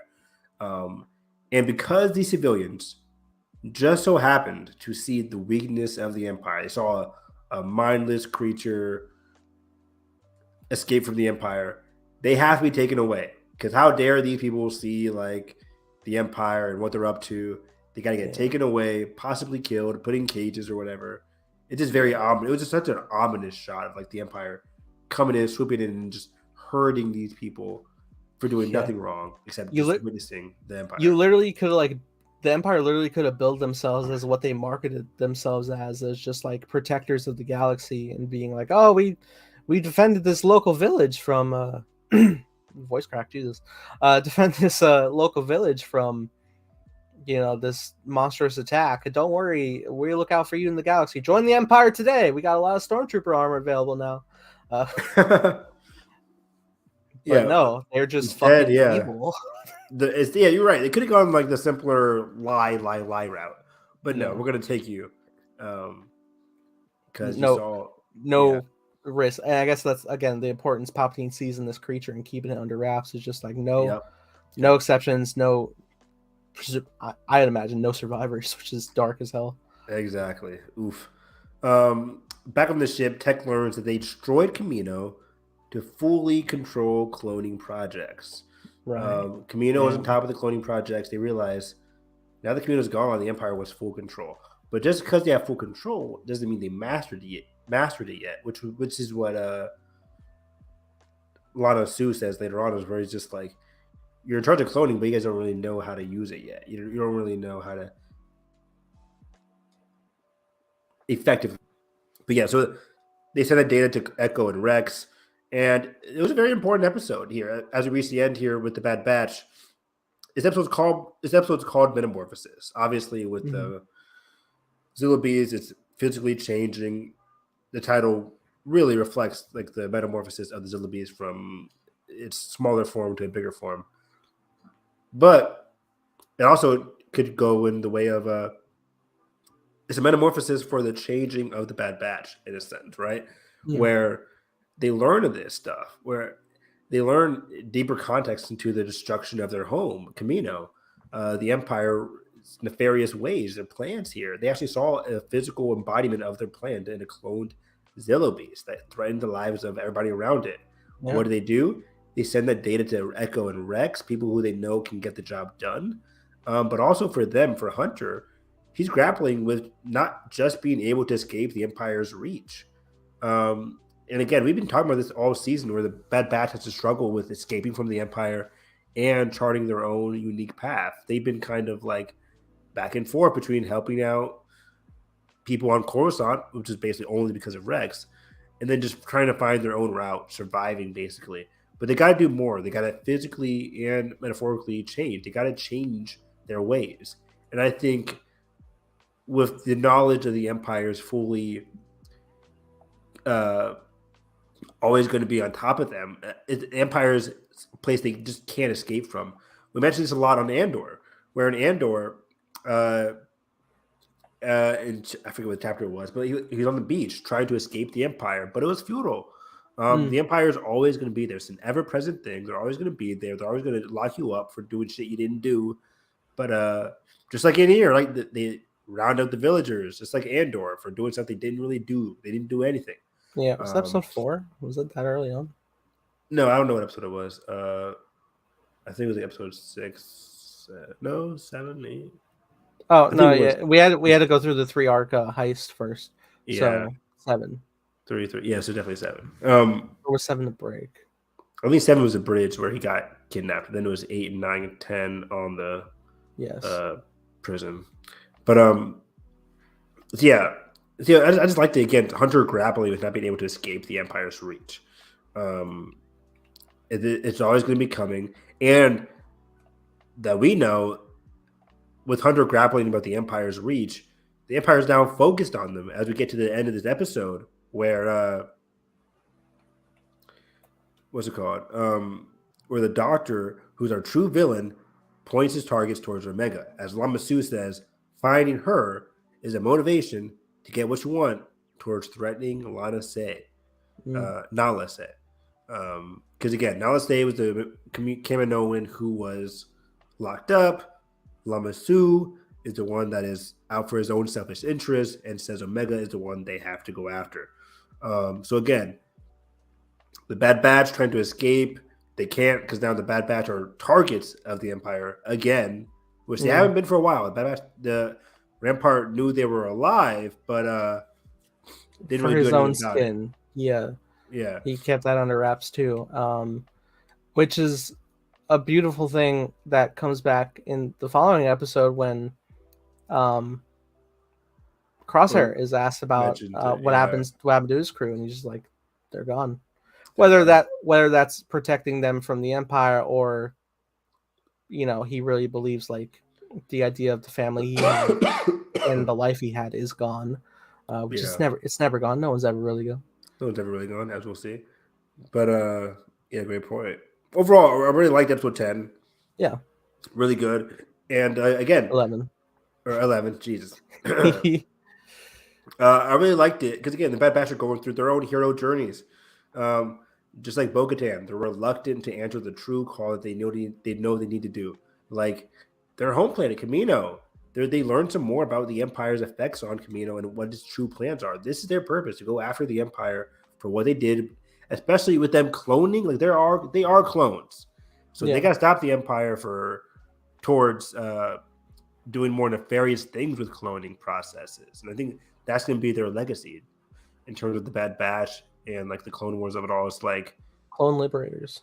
they're going to be liberators. Exactly. We've been saying it. Like they're going to be freeing other clones, but also stopping this evil cloning process. Yeah. Like, the Kaminoan cloning process gave them life. And I think this one's going to be used to destroy life with the Zilla Beast and all this other stuff. Already killed some other clones, so it's just dangerous. Like they're doing a lot of these dangerous cloning activities that the Bad Batch, as heroes that they're supposed to be, will eventually come to understand and eventually pull their own responsibility towards doing what is right. You can't walk away anymore, basically. Absolutely. But then we get into episode 12. Speaking of can't walk away anymore, holy shit! Ho! This episode, dude. It was deep. It was beautiful. Like again, like the pacing of this episode, the dialogue, some very overt stuff for Crosshair that you needed to hear. I loved it. So we start off with a very somber opening, right? Like Yeah. Crosshair is like sunset time. He's near like the what do you call it? Like the airstrip area. And these clones walk by.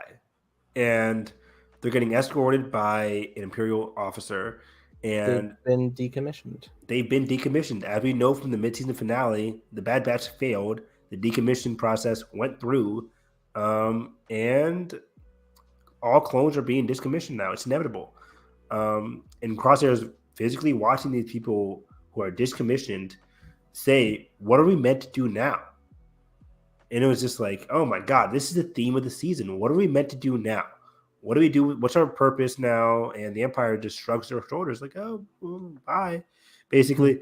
And Crosshair is watching this. And internally, I'm just thinking, like, what is he thinking here?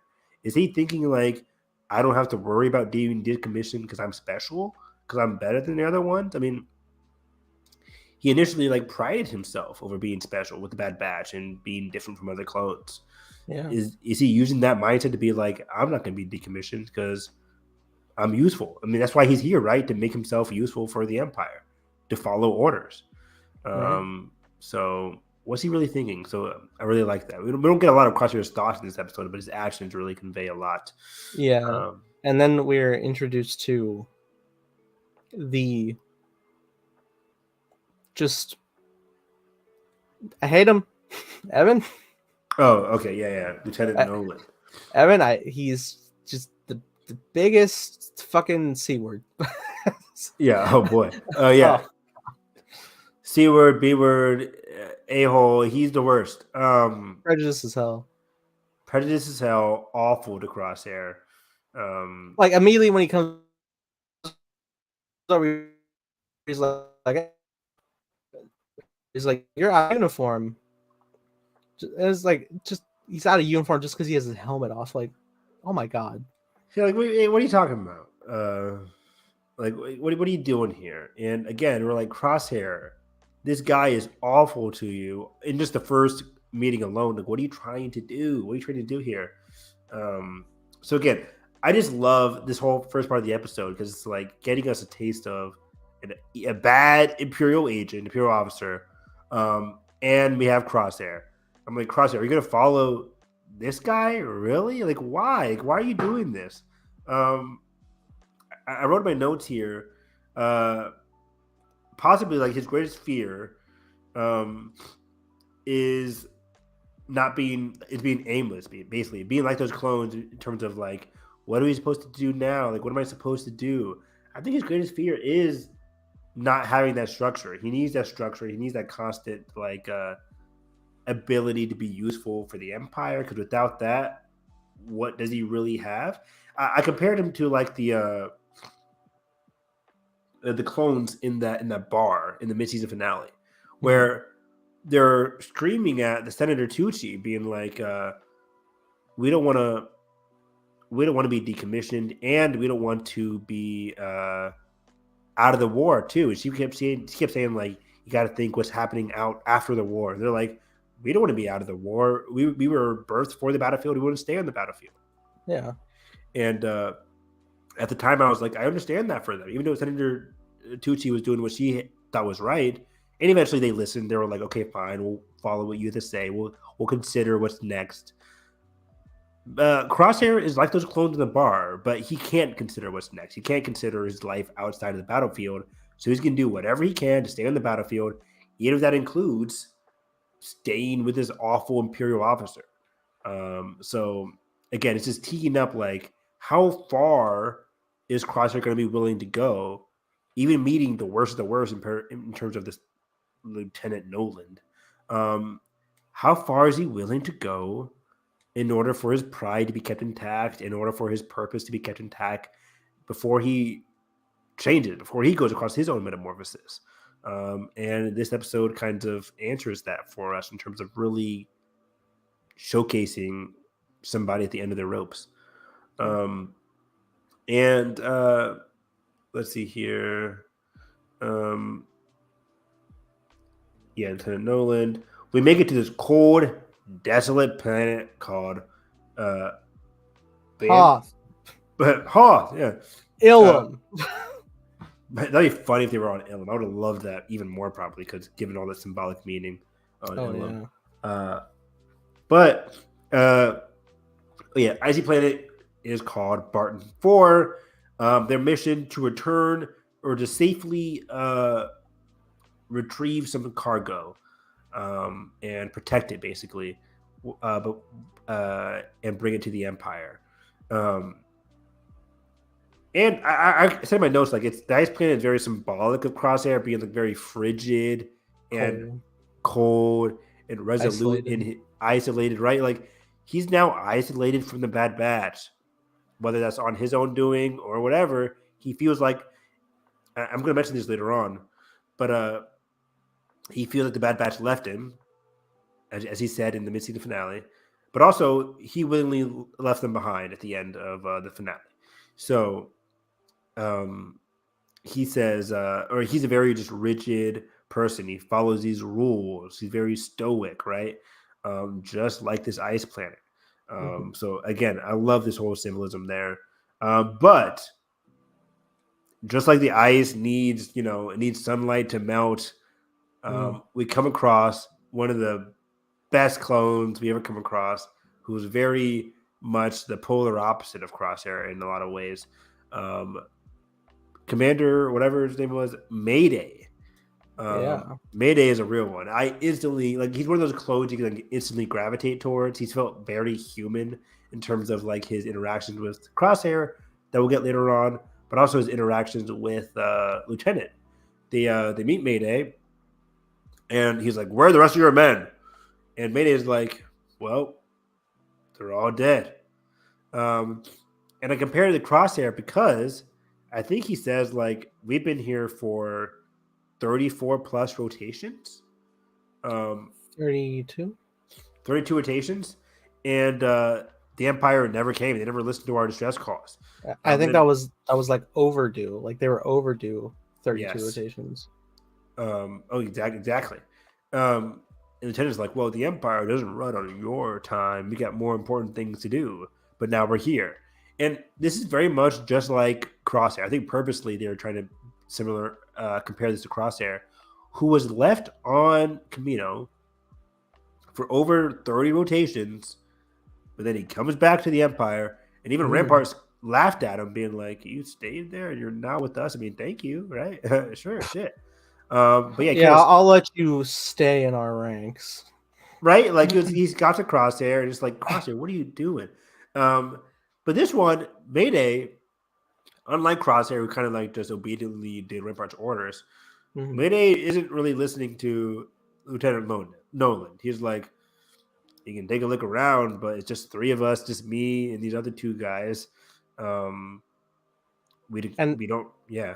And it's so awful because like obviously like you see how much camaraderie a battalion of clones build. They basically do become like a family, and the lieutenant here, he just like, oh, your men are dead. They must have been incompetent. Like you failed as a leader, and just like hitting all the buttons. And even like the two clones that survive in the back are like looking at each other like, what the fuck did you just say?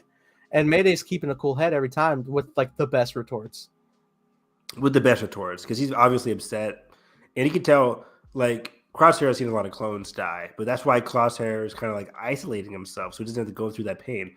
Mayday, he feels disrespected, he feels slighted by them or by Nolan, so he's just giving him all these retorts. This is always just so good. And then so then we have Nolan giving Crosshair a tour of the land, basically, and he's kind of like apprehensive towards the Empire, which is the opposite of Crosshair, who's not really apprehensive yet. Maybe he is internally, but he's still with the Empire. Yeah. He also gets Crosshair to share his name. I forgot about that. I put it in my notes though. But he gets Crosshair to share his name and thoughts on the commander. Like, hey, you work for this guy? And Crosshair, what did Crosshair say? He's just like, yeah, basically like, we follow orders, whatever. Well, there was a great line. It was just like, how long have you known him for a while? It's like about 2 hours. Oh yeah, that's what it was. Yeah, that was like 2 hours. I don't know how you did that. But they go check out the radar dishes because they're like, how are these raiders getting past us? What's going on here? And they realize it's like, or Crosshair realizes that like, oh, it's rusted, used equipment, so they're not really functioning that well. Which is again symbolic of the clones at this point. Like Lieutenant Nolan literally calls them used equipment, like rusted equipment. Like you guys are damaged, you're not functioning at the best anymore. You're not at the top of your game, so we don't really need you guys anymore. That's Nolan's thoughts on the clones. So the clones, just like these old radar dishes, they're rusted, used equipment. And one of my favorite parts about the episode, we get our first look at the Ice Vultures. As made a comment on the Ice Vultures, wrote this down. He says, even though they're vicious, I admire their willingness to survive. And I was like, oh man, like this is deep. So the Ice Vultures have two. Are we the birdies? Are we the birdies? They have two symbolic meanings in this episode.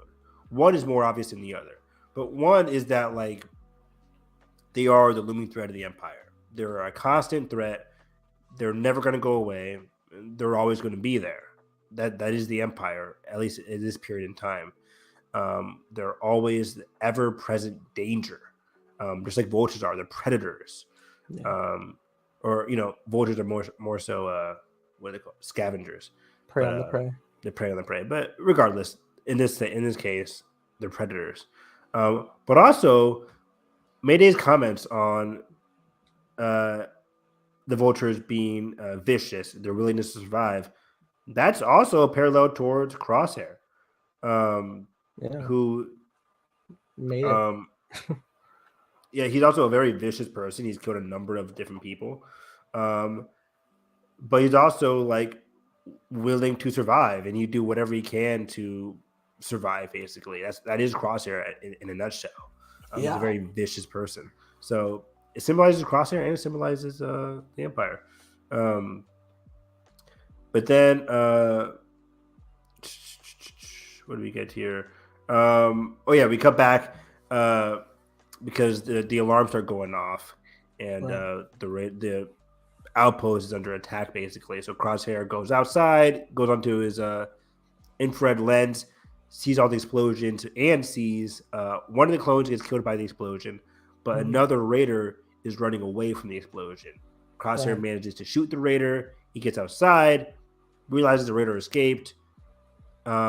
Mayday comes across and says, like, we lost another man. And what does Lieutenant Nolan say?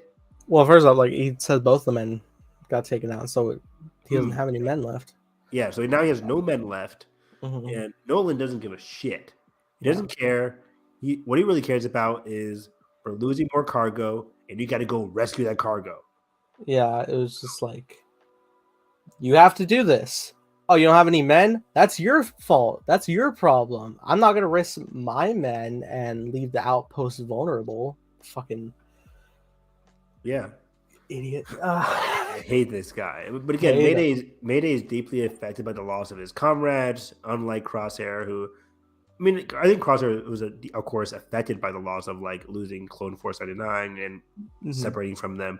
But Mayday is more so like expressive about it. He's like upset about it, willing to talk about it. Something that Crosshair isn't. But then they come across. Let me see here. They come across the dead Raider. And they go into the cave. They see the dead Raider, and Crosshair figures, well, the other's probably left him behind because he's dead weight. And again, just that line alone, dead weight, is like, is this what Crosshair feels like? Or is this what he feels towards the other clones, like that they're dead weight, that he's special, and that's why he's of use to the Empire? Does he himself maybe feel like dead weight? Does he himself maybe feel like dead weight? That's a good point. Yeah. But also, maybe he doesn't want to build any relationships with people like Mayday, who he gave him his name to at this point, but doesn't really share anything else at this point. I think a Crosshair immediately post leaving the Bad Batch would never give out his name like that. But given the impressions he had after Cody and Omega saving him, different things like that, and just the isolation he suffered, contributing his being to this horrible empire that doesn't give a shit about him. That's a good point. Yeah, I think that's very key, right? I think initially he doesn't want to build relationships to people because he's afraid he'll lose them. I think honestly, like, he'll afraid they'll die, or like Cody, they'll walk away. Like the Bad Batch, they'll, in his eyes, leave him. So he doesn't build relationships with people, so he doesn't get affected by it. Hey, I can't get affected if I don't build relationships, if I don't share myself with these people. But you can also tell it's also he's suffering because of it. Exactly, too. Yeah, he kept saying that outwardly that's his idea, but then inwardly you're going to suffer because that's not the right way to live. Meanwhile, Mayday is deeply affected by his allies, and it's like he can't imagine like leaving people behind, even if they are dead weight. And speaking about that, he doesn't leave Crosshair behind. The Crosshair steps on a mine, and he could easily have just walked away. Yeah, but he doesn't. He sticks with Crosshair, decides to like save him from the mine. And while he's doing it, he gets him to talk about Clone Force 99, which is crazy. He was like, were you part of a team? And the delivery of D. Bradley Baker here was so good. Yeah. It was, goddamn. The fact that like 80% of the show is D. Bradley Baker, it's phenomenal. It's awesome. And he gets to talk about Clone Force 99. He's like, so what group did you belong with? And there's like a slight pause. He was like, Clone Force 99. And it's just like, the other guy might not know what that is or anything, but it's a very sweet moment that he's actually sharing this deep moment with the clone, with Mayday. It's also probably another thing that he hasn't like spoken of in a minute, just like recognizing that like I was a part of Clone Force 99. I that was my family. I was a member of this family. That's a good point. Like, he's like, in a sense, you can say like he's reminiscing about like he's in this frigid place with the person that he hates in like the lieutenant. But yeah, as soon as he mentions Clone Force 99, you can probably imagine the gears turning in his head. Like, I used to have a family. I used to have numbers. I used to be part of a group who appreciated me for my skills. Until now, I'm just a clone who stepped on the mine, who could be dying any second now. Yeah, good point. What we get here? So he doesn't leave Crosshair at all. Talking about Clone Force 99, and Mayday says that he laments that they lost themselves, the clones. They lost their heart And now they have to end up doing this guarding mission with people who hate them. And again, this goes into what we just said, where it's like we've fallen so far. Like Mayday talks about what I just said in terms of like we used to have so much heart. We used to be allies going through these battlefields, but now we're just stuck here in guarding missions with shit we don't know about, killing ourselves. Like it's bad. It's a very sad moment. But he says he learned to improvise with the mind. Like he used like these three weird like weight pressure things. He said he learns to improvise. He imagines other clones have done the same, like the Bad Batch, right? Like the Bad Batch are improvising. This whole season 2, they're like flying off the seat of their pants, doing these odd jobs, trying to survive / improvise in this time, in this dying era. So yeah, like Mayday, they're all improvising. They're all trying to survive in their own unique way. Except Crosshair. Crosshair refuses to adapt. Crosshair is stuck in his rigid, icy ways. Until something pushes him out the way. So then we get to Crosshair gets saved.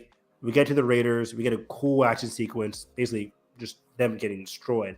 I thought we'd get like an unmask of the Raiders and they were going to be like other clones or something, but we never really do.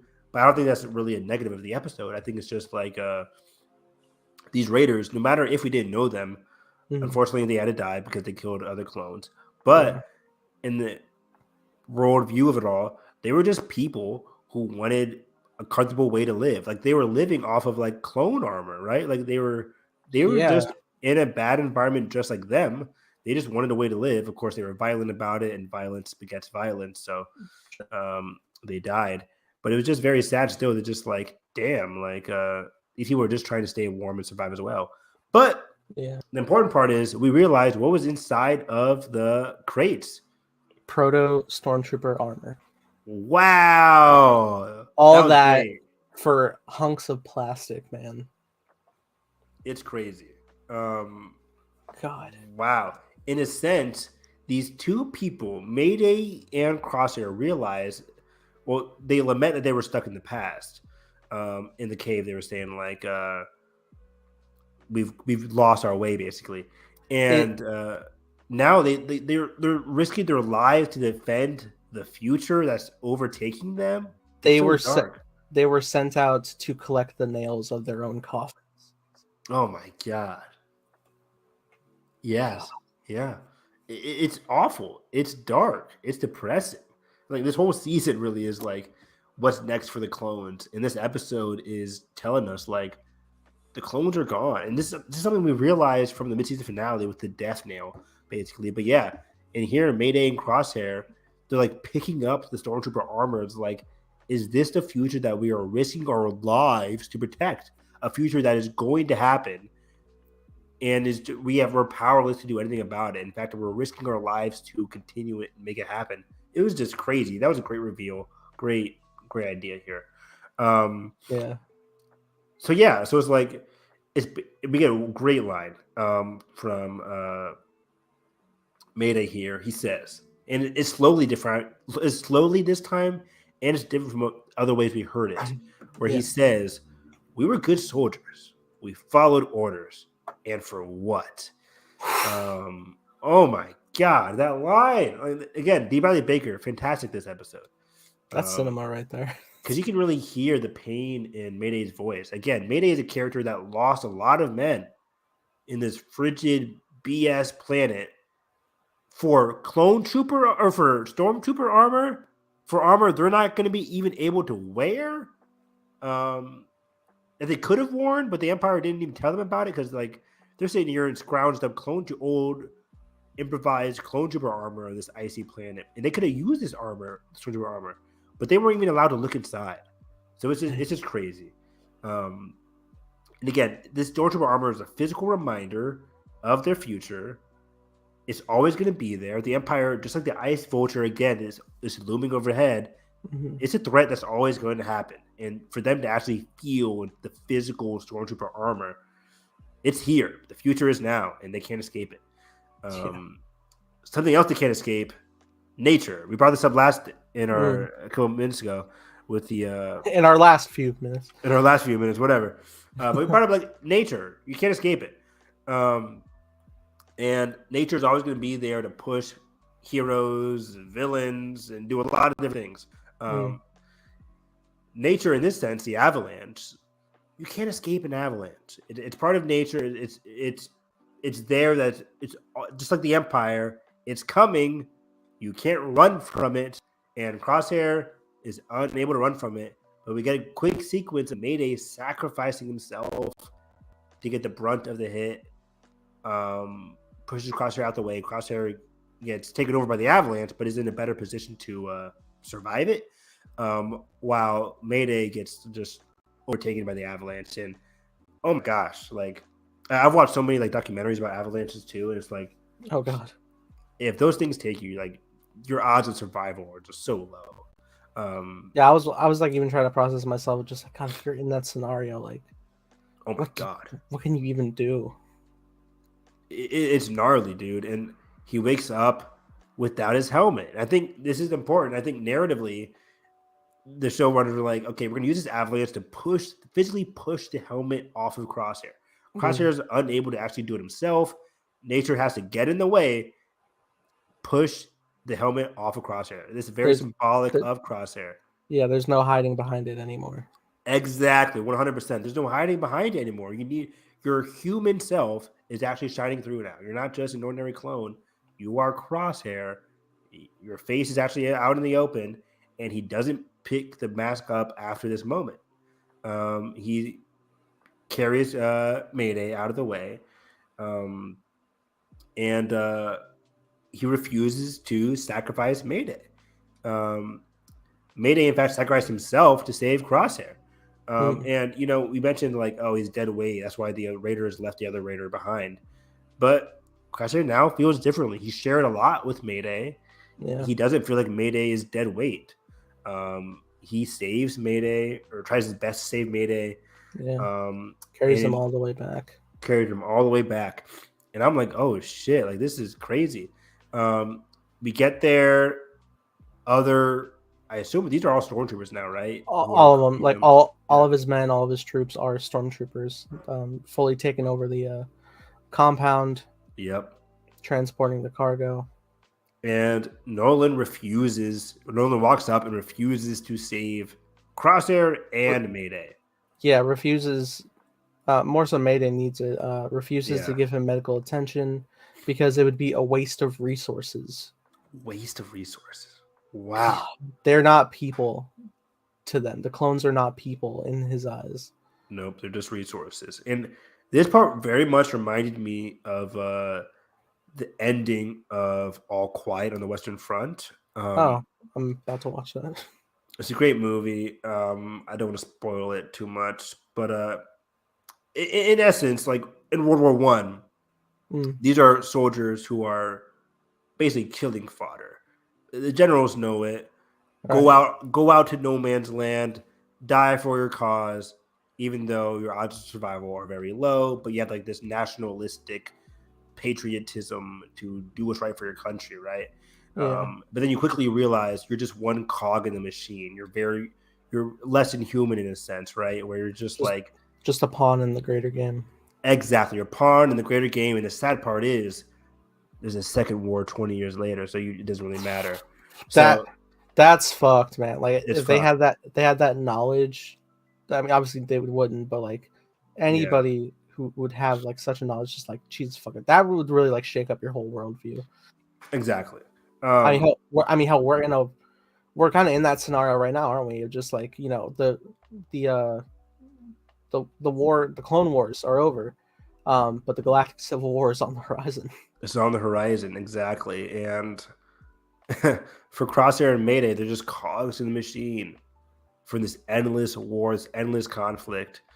And when Mayday dies, it's heartbreaking because he's just one more clone, or at least for Crosshair, you used to feel like, okay, it's just one more clone that died. What a surprise. But now that he's starting to realize the looming threat, the ice vultures of the Empire, he realizes no, we're more than cogs. Like we're actual people. We deserve rights. We deserve to live.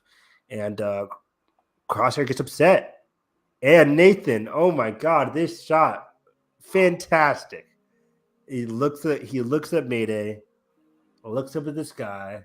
You see the swirling vulture, sunlight pouring down on Crosshair. He gets up, shoots Lieutenant Nolan. And the crowd goes wild. For a while, he just shoots him dead. Right there, I was actually stunned. I mean, it was the straw that broke the camel's back. For sure, yeah. And he does it, and I'm sitting there, and I'm like, "Fuck! Did anybody see that?" Like, and they did. They did, yeah. And I was like, "Oh, is he gonna escape? Is he gonna shoot them all and escape?" And no, he's too weak. No, he could. Down. He definitely could if he wanted. He definitely could have, exactly. Because I was already looking at escape routes. I was like, "Okay, he can go into that ship and he can get his way out of there, and then he'll call the Bad Batch." No, even when he is like held at gunpoint, I'm still in my brain thinking like he's still got to have a plan. Like he'll get taken to med bay or something. He'll play along until he finds an opening and he'll shoot his way out or something. Same, but it doesn't happen. Unfortunately, not just yet. He gets knocked out. He wakes up on Tantus with the doctor, and they have nefarious plans for him. Please free my boy. Please don't do it. Oh, well, I mean, fucking A. Now, Evan, this just popped in my brain. I think they're probably going to get their hands on Omega, and Omega and Crosshair are going to have to break out together. Oh, you think they're going to successfully capture Omega from the Bad Batch? Probably in some capacity, and I think it's going to come down to breaking down of walls, and Omega and Crosshair are going to break out together, and that's how Crosshair is going to rejoin the Batch. I would love that. But in general, right, like, we set it up perfectly for the Bad Batch to be the ones to save Crosshair. Yeah. Crosshair has always felt like, especially in that finale of season 1, where he's talking to them in the training room, it's like, you guys left me. You guys left me. He felt like upset at them. Even though, yes, he does leave them behind, they give him a chance to go back with them. He's still too burned about it, and he's decided to stick with the Empire. But yeah, now we get a sense. And the Bad Batch have always felt bad about leaving Crosshair in season 1, but now they have a time to redeem themselves. Both factions do. The Bad Batch can finally return to save Crosshair once and for all, and Crosshair can finally join his family that deep down he probably missed. Especially in this episode again, he finally mentions Clone Force 99 again. He met Mayday, who felt like an actual comrade, just like his family in Clone Force 99. So, man, it was a spectacular episode. Great direction, great voice acting, great symbolism, great moment for Crosshair. One of the best episodes of Lucasfilm animation for me. I just loved this episode so much. I love the Bad Batch. It's a great show. Season 2 is great. There's been a couple hit or miss episodes, but in general, fantastic season. If the rest of this season ends up like this or, Metamorphosis, then we're in for one of my favorite seasons of Lucasfilm animation ever. So yeah, high praise. I'm excited. What's the Doctor up to? What's happening? Yeah, if the episodes are this good now, imagine what the finale is going to bring, man. Yeah, we already know we're getting that not mid-season, but 2-part finale at the end of March. And so we have episode 12? 4 more. Yeah. Next week is 13. 13, 14, and then on the 29th it's going to be 15 and 16 for the finale. 3 more weeks. 3 more weeks. I'm going to miss this show. 4 more years. But yeah, I got to wrap up. So this was fun. Great one. Let's the audience a little jaded, but nevertheless, I think it's been one of a poignant discussion podcasts of a lot of just different themes weighing on our different characters, whether it's in Mando or Bad Batch or beyond. Very, very good time of storytelling for Star Wars, Definitely. A lot of hero journeys, a lot of characters going through the funk. Love to see it. But yeah, you guys can find me on Twitter at HarrisEV9. I'm getting ready to watch the finale of Poker Face with my brother. That's gonna be fun. I've been watching some anime. Blue Lock and My Hero Academia today had me tearing up. Both fantastic episodes.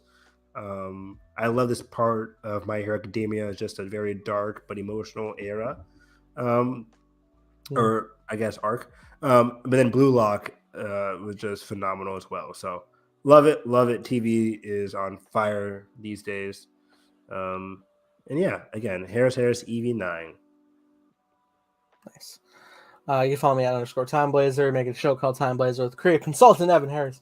Very excited to debut that. Please check it out for all updates on character reveals and production. Me and Evan just did a stream breakdown.